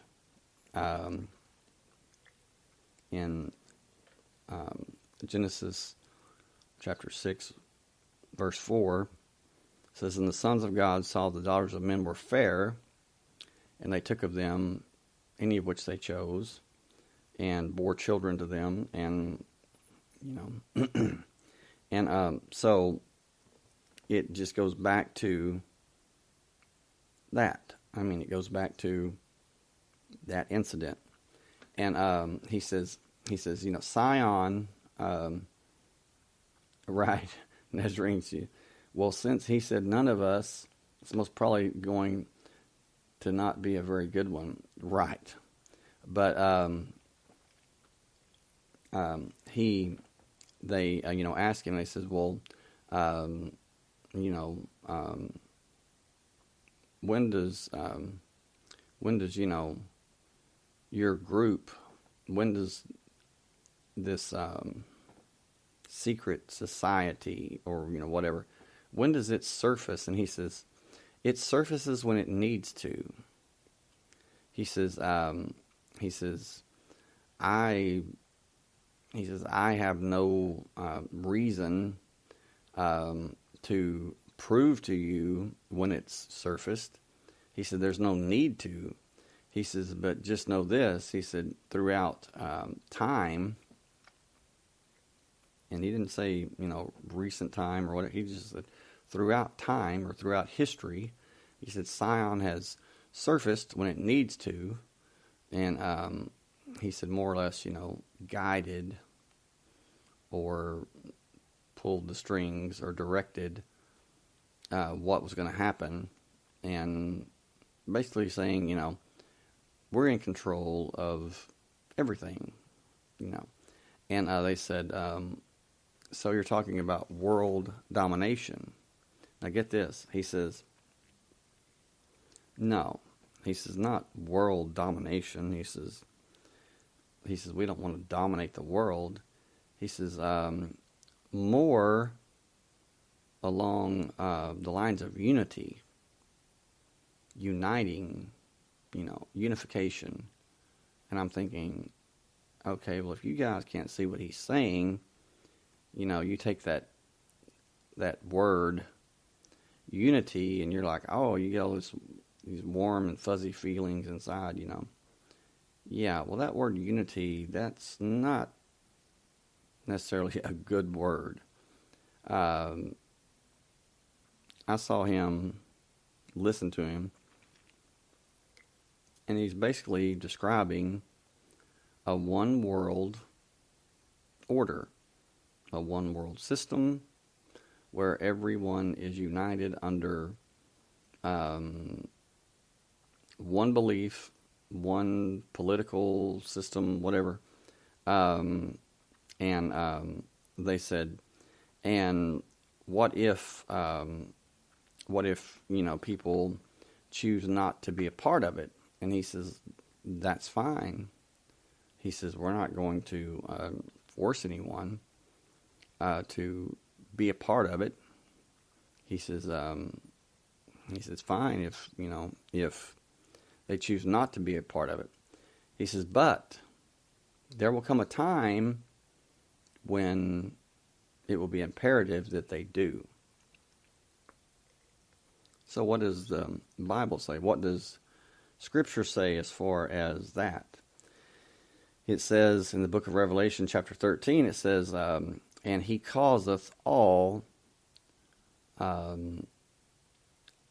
free and bond, or, free men and those enslaved,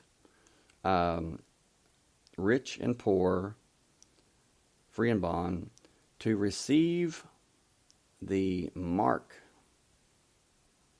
to receive his mark on their forehead or their right hand, the number of his name, talking about the beast, what the Bible refers to as the beast. And that's what he's describing, in my opinion, is he's describing the beast system. He's describing exactly what the book of Revelation describes as the evil, if you want to call it that, the evil political, religious system, world system that will be global and that will rule over and monitor everyone. And the Bible says that those, says no man can buy or sell unless they have the mark of the beast, which is the number of his name, which is 666. That 666 to me is, it's the element carbon, which we're all made of carbon. It's, we live in a world that is built on the carbon atom, and the carbon atom has 6 electrons, 6 protons, and 6 neutrons. So that, in my mind, is one level of the number 666. And it goes further, but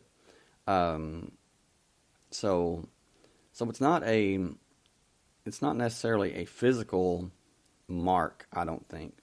I think it's more of a mindset. It's more of who you pledge your allegiance to. You pledge your allegiance to spirituality, the truth, or do you pledge your allegiance to a man, a leader that, comes on the scene and is going to take care of all your problems and going to unite the countries that are at war or that are, on the verge of war. And this is going to be a huge thing, is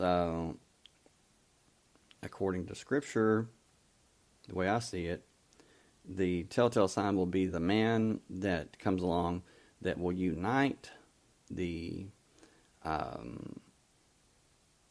all the world, but mainly the Jews and the Palestinians. Because let's face it, they've been at war since the beginning of, the dawn of mankind. I mean, and they're still at war. There's this ungodly animosity between the two. Everybody knows it. So the man that comes along that can bring these two groups of people together to where they're living in harmony, people are going to say, wow, this guy's great. This guy's amazing. I mean, nobody in human history has been able to do that. But it's not going to be what it seems. It's going to be, it's going to be bad. And when he said unite, he says, well, no, we don't want to dominate the world. We want to unite more like it. And I'm thinking, oh, man. Yeah, this guy's got a silver tongue. I mean, he's saying exactly what people want to hear. And, he definitely said that there was an event coming that would be like a deluge. Now, that may be information. It may be false information. Maybe a delusion that people accept as truth, and for example, think about how the world would change if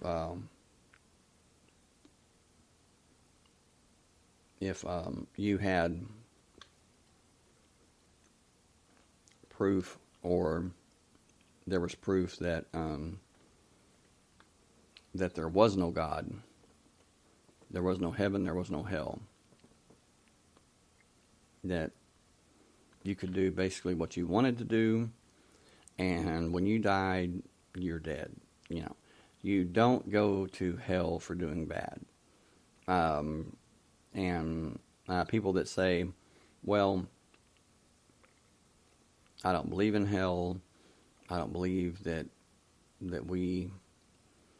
I believe that when we die and we're dead and that's it. Even those people, there's something within them, if you want to call it DNA or genetic memory or whatever, there's still a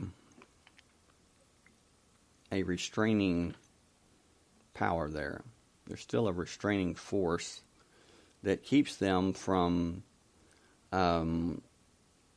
being, I guess what you would call evil or doing bad things. With it's been said, conscience is the watchdog of heaven. Well, if that's so, then it's, people's fear of eternal damnation or eternal hell for doing wrong, sinning or whatever, murder, killing people. They don't do it because they're like, well, I'll be in hell forever, But if that wasn't there, people would do a lot more. This world would be a lot worse. Would be much worse than it is now. And that would be one thing that I would say look for is news or some kind of science that comes out and says, hey, this is it. God doesn't exist. Spirit doesn't exist. It's all in your mind, and people accept it. And there's no accountability. Their conscience ebbs away, and someone without a conscience is the most dangerous person on the face of the earth. So that would be one thing. Another thing is, some kind of natural calamity or disaster that could happen. I'm not saying it is going to happen, but such as a comet or asteroid hitting the Earth, like it did with the dinosaurs or whatever. And there's many scientists that they say that that there have been 5 previous global killers that have wiped out all life on Earth 5 times before. And most of it, if not all previous 5, you can Google it, you make up your own mind, but there's the asteroid that hit the Yucatan Peninsula that created the Gulf of Mexico that basically wiped out, it was a planetary killer.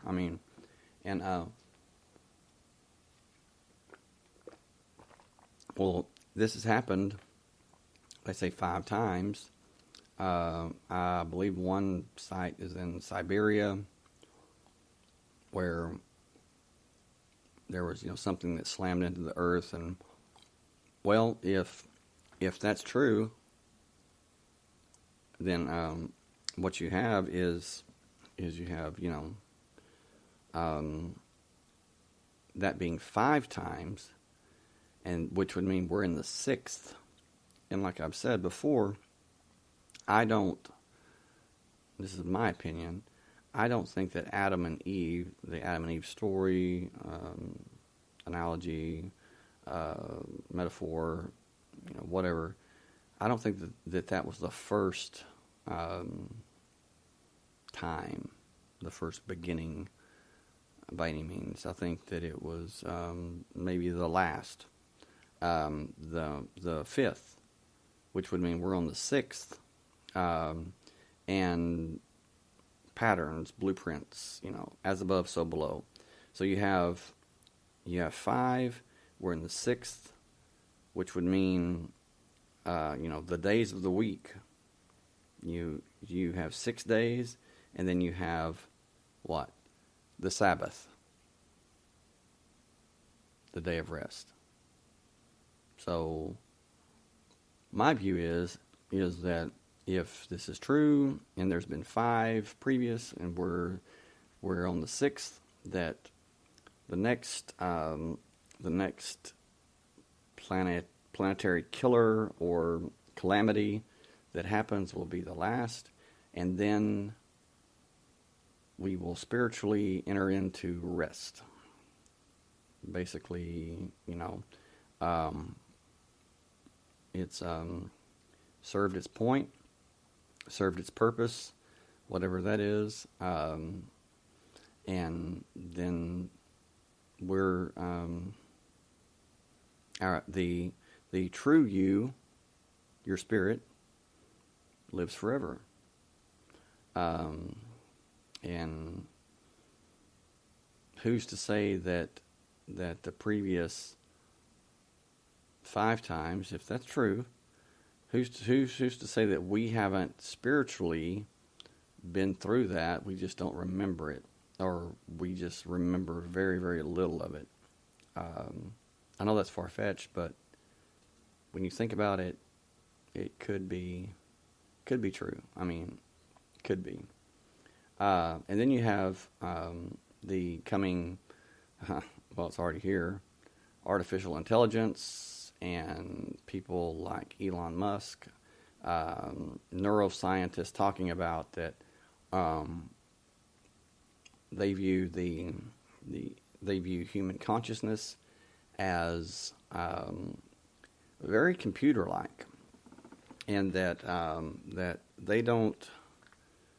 they see, building a neural network, a brain that that once it's built, once it's powered, which will be quantum computing, that that it will be able to become sentient and program itself, and it won't need any human intervention or human programming. It will do all of its coding, all of its programming itself.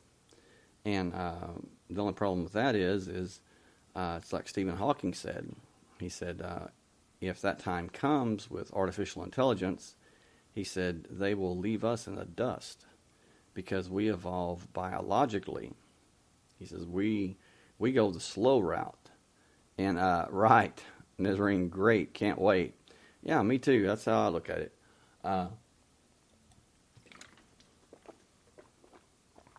It's like, let's get this party started.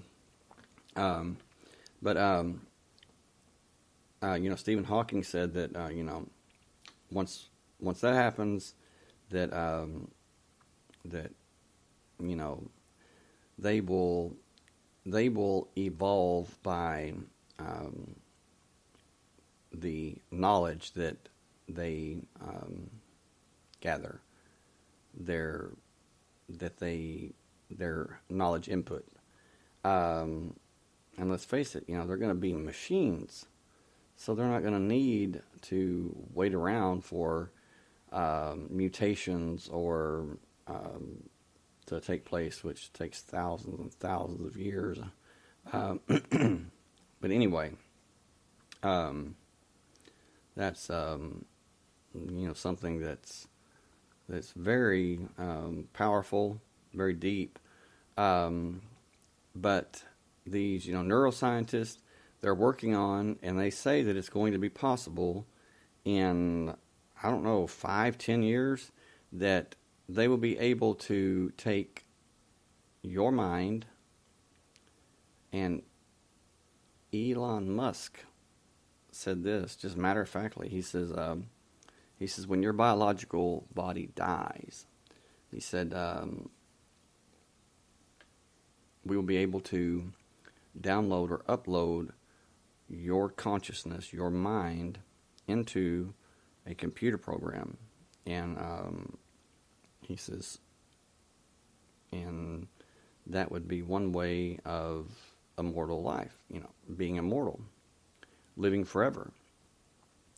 So my question is could it be that the Bible and spiritual teachings are, kind of like guides or instruction manuals for eternal life? Because the Bible says, and if your name is not found written in the book of life, then you're lost. You're forever lost. Well, just a question, what if the book of life is a computer program? What if eternal life, we say, yeah, we're going to spend eternity in heaven. Well, with modern technology the way it is, I'm just gonna say it. What if heaven is a computer program? That when you die, your consciousness is uploaded or transferred to, I don't know what you would call it, Heaven 101, File 101, Program 101, or Heaven, the Heaven program. Yeah, I can see that.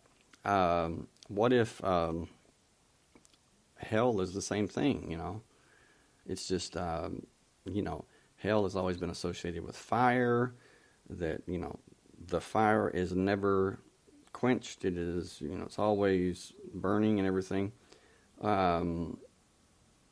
When I started looking at, computer terms and operating systems and things like that, I noticed that the coding, that the words the actual coding,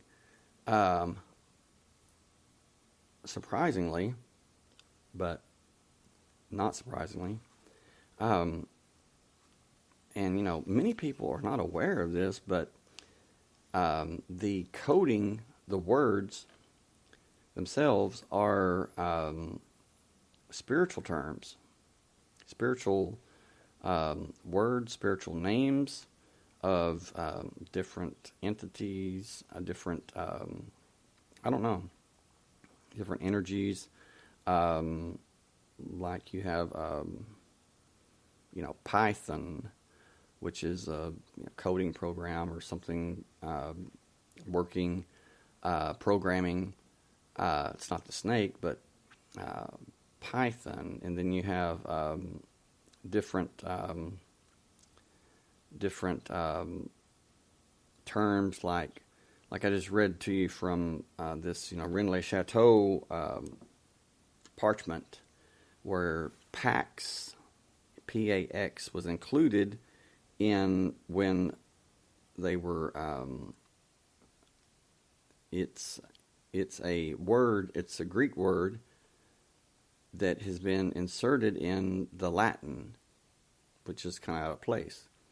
Well, when you look at computer programming, there is a PAX code, and there's a PAX 1, PAX 2, PAX 3, PAX 4, 5, 6, I don't know how far it goes, but it's, and then when you think about different, Geordie Rose talking about there's other dimensions, there's parallel universes, there's parallel yous. You think you're just here, he says, but you're in all these endless parallel universes, these timelines that are stacked, or they're side by side, and he says they're slightly different. You got up this morning. In the next timeline, you got up late. Next timeline, you got up early. Next timeline, you didn't get up at all. Possibly the next timeline, you don't even exist. But who knows? But that sounds very much like what Scripture, the Bible, talks about.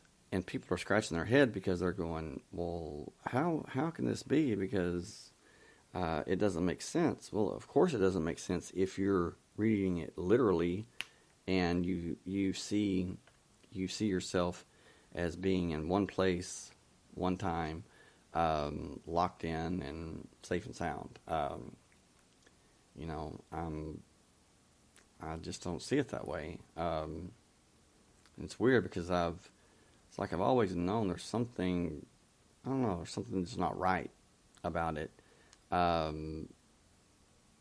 It's always seemed, this is going to sound very schizophrenic or crazy, but it doesn't seem like it's completely real. It's like there's, and I'm not saying that I don't believe that I'm really here. I mean, I'm saying that there's just something that seems off, or slightly off, and I don't know. But what they're talking about now, especially talking about, hey, we can upload or download your consciousness when your body dies into a computer program, or into an AI machine, robot, and I'm thinking, wow, really? I mean, you could put my mind in a robot, and if you haven't seen my video, my link on YouTube about Sophia and her quote unquote brother Han, please check that out.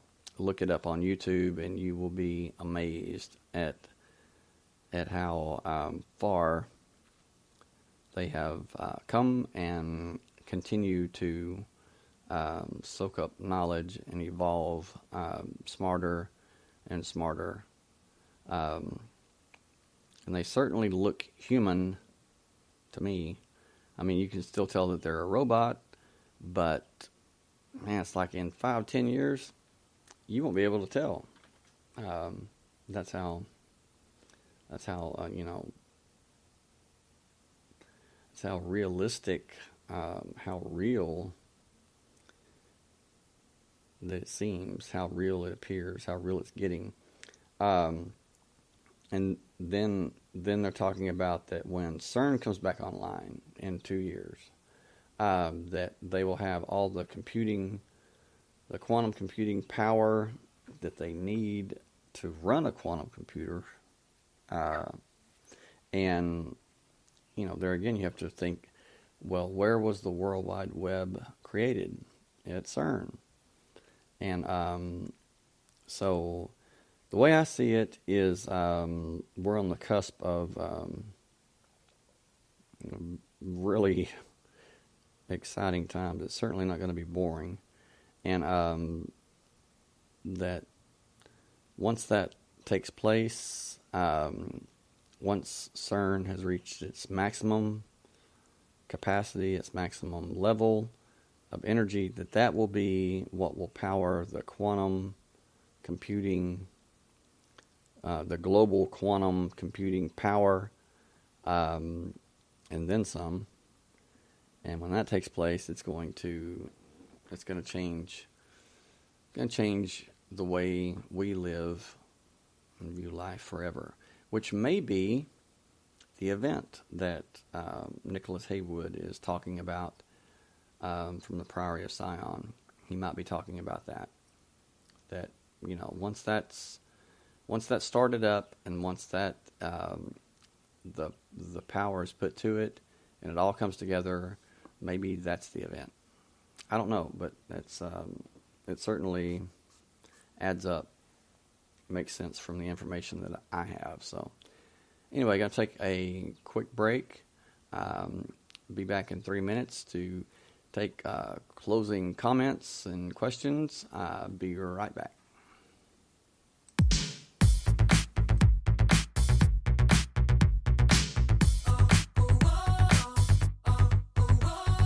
I've been sitting around in my lonely room,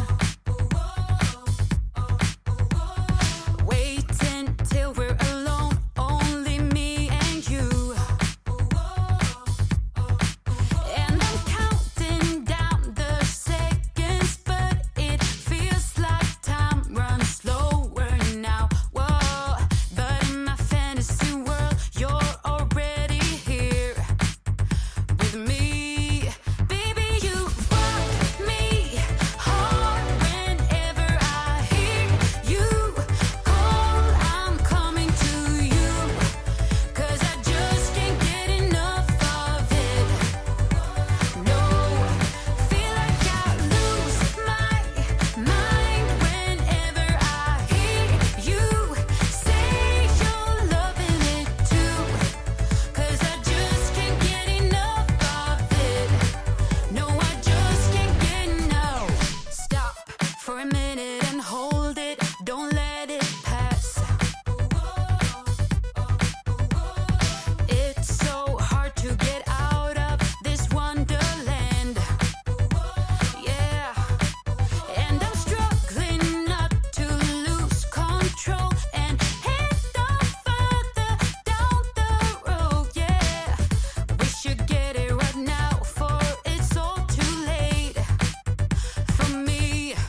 Baby, you rock me hard whenever I hear you call. I'm coming to you, 'cause I just can't get enough of it. No, feel like I lose my mind whenever I hear you say you're loving it too, 'cause I just can't get enough of it. No, I just can't get enough. Time's running out of me. Time's running out of me.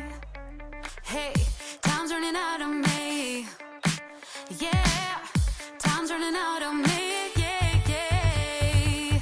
Oh, baby, you rock me home whenever I hear you call. I'm coming to you, 'cause I just can't get enough of it. I just can't get enough.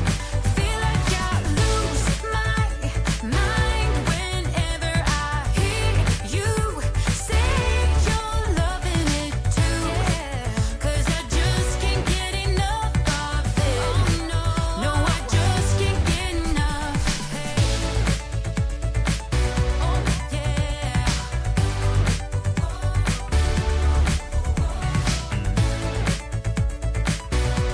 Hey, no, I just can't get enough.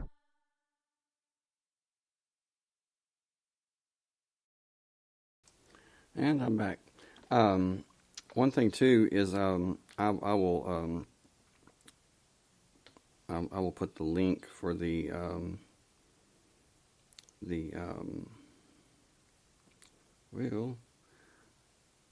link for the planetary alignment of all the planets, and what that means and everything on here on the live chat. It's pretty amazing. I mean, when you think about it, the how the planets, when just a few are in alignment, how that has an effect on things. But when you think about all the planets being lined up, that's I'm not saying something's going to happen, but man, I mean that's pretty big. I mean when all are in alignment. Now there's 5 that are in they're in their houses, so to speak. They're in their normal place. But even then, it's quite something for all the planets, for the rest to be in perfect alignment. Now that has something to do with the gravitational pull. I don't know, but it's with that taking place, and then the dates that it's taking place. It's like, wow, that's alignment. Yeah, it's pretty. It's like they're all lined up. So, what does that mean? I mean, for them to be in alignment, lined up, it's got to mean something. I mean, has to affect us some way. I don't know, but it says that it says here that let's see. It says between January 17th and the 21st, all will be in direct alignment. Now, like I said, they said that that they are already in alignment, but I think there's going to be some kind of pull or something that's going to be greater during the time of the 17th through the 21st. It says that there's going to be cosmic energy, and that it's basically going to be going to reflect. It's going to be a reflection of yourself. Basically, what you put into it, or what you project, is what's going to come back to you. In which case, that means I am in trouble. I'm kidding. And it says says that the moon will be on maximum strength, with the full moon being on the cusp. It's the full moon, which will be ensuring you feel it, is what this says. It says, in fact, this full moon is the super wolf blood moon lunar eclipse. Now, whatever that means, I haven't had time to look up, but all the planets in alignment, and then this super wolf blood moon lunar eclipse. I don't know if somebody I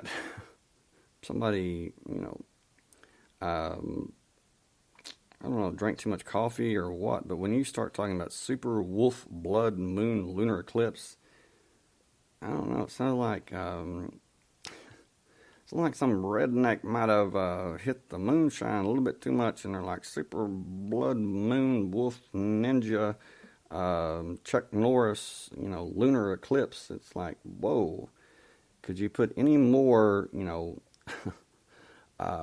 words in their descriptions that sound like we're gonna get eaten alive? I don't know if I agree with that or not, but that's what it says. Super wolf blood moon lunar eclipse. I may email them and say, well, what kind of wolf is it? I want to know what kind of wolf it is so I can be ready. I don't know. Just nothing against people that Georgia. Exactly what I thought.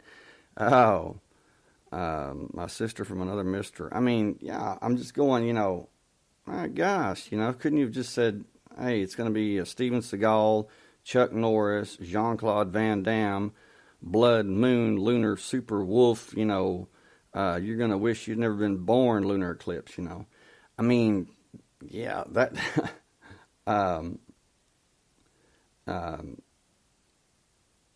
Okay.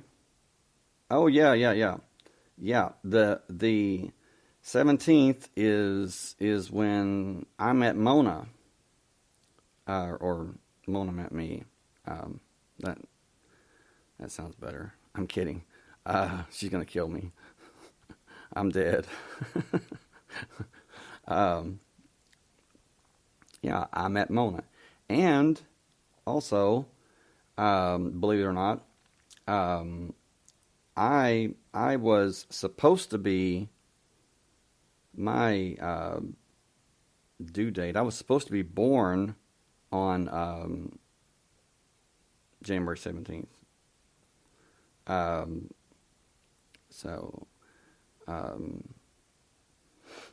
Yeah. So, and there's it's just it's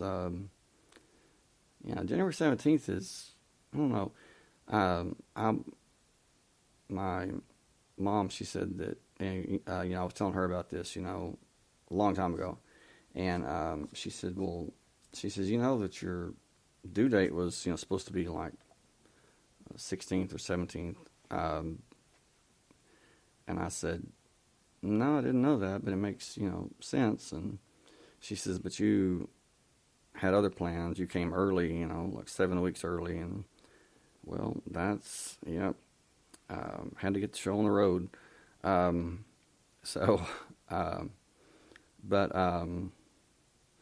Yeah. And so it's like, as above, so below. So when the planets are in alignment, what's taking place on Earth? When you have this blood and moon ninja on steroids eclipse happening, what does that mean? I mean, so you can kind of see how we've talked about words describing certain things being like a metaphorical language, meaning that it may not mean exactly what it says.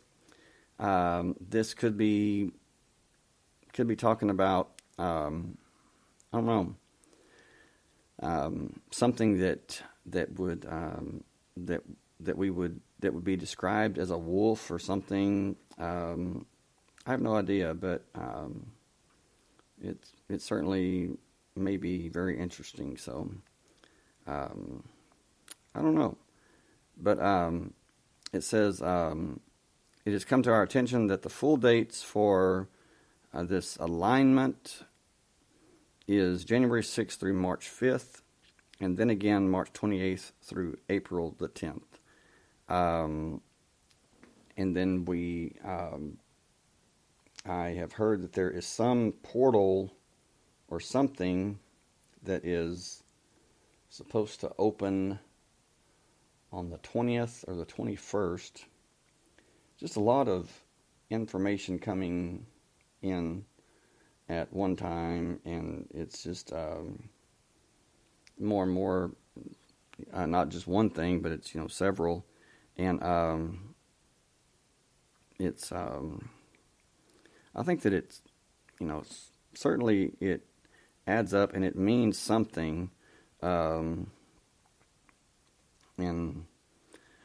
what that something is, I don't know, but if I find out, I'll be sure and let you know. Anyway, we have reached the 3-hour mark, and I'm going to call it a night.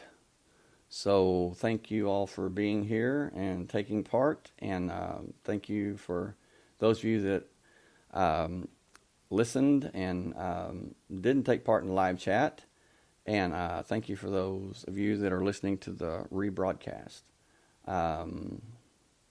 Anyway, I hope that this has been informative to you, and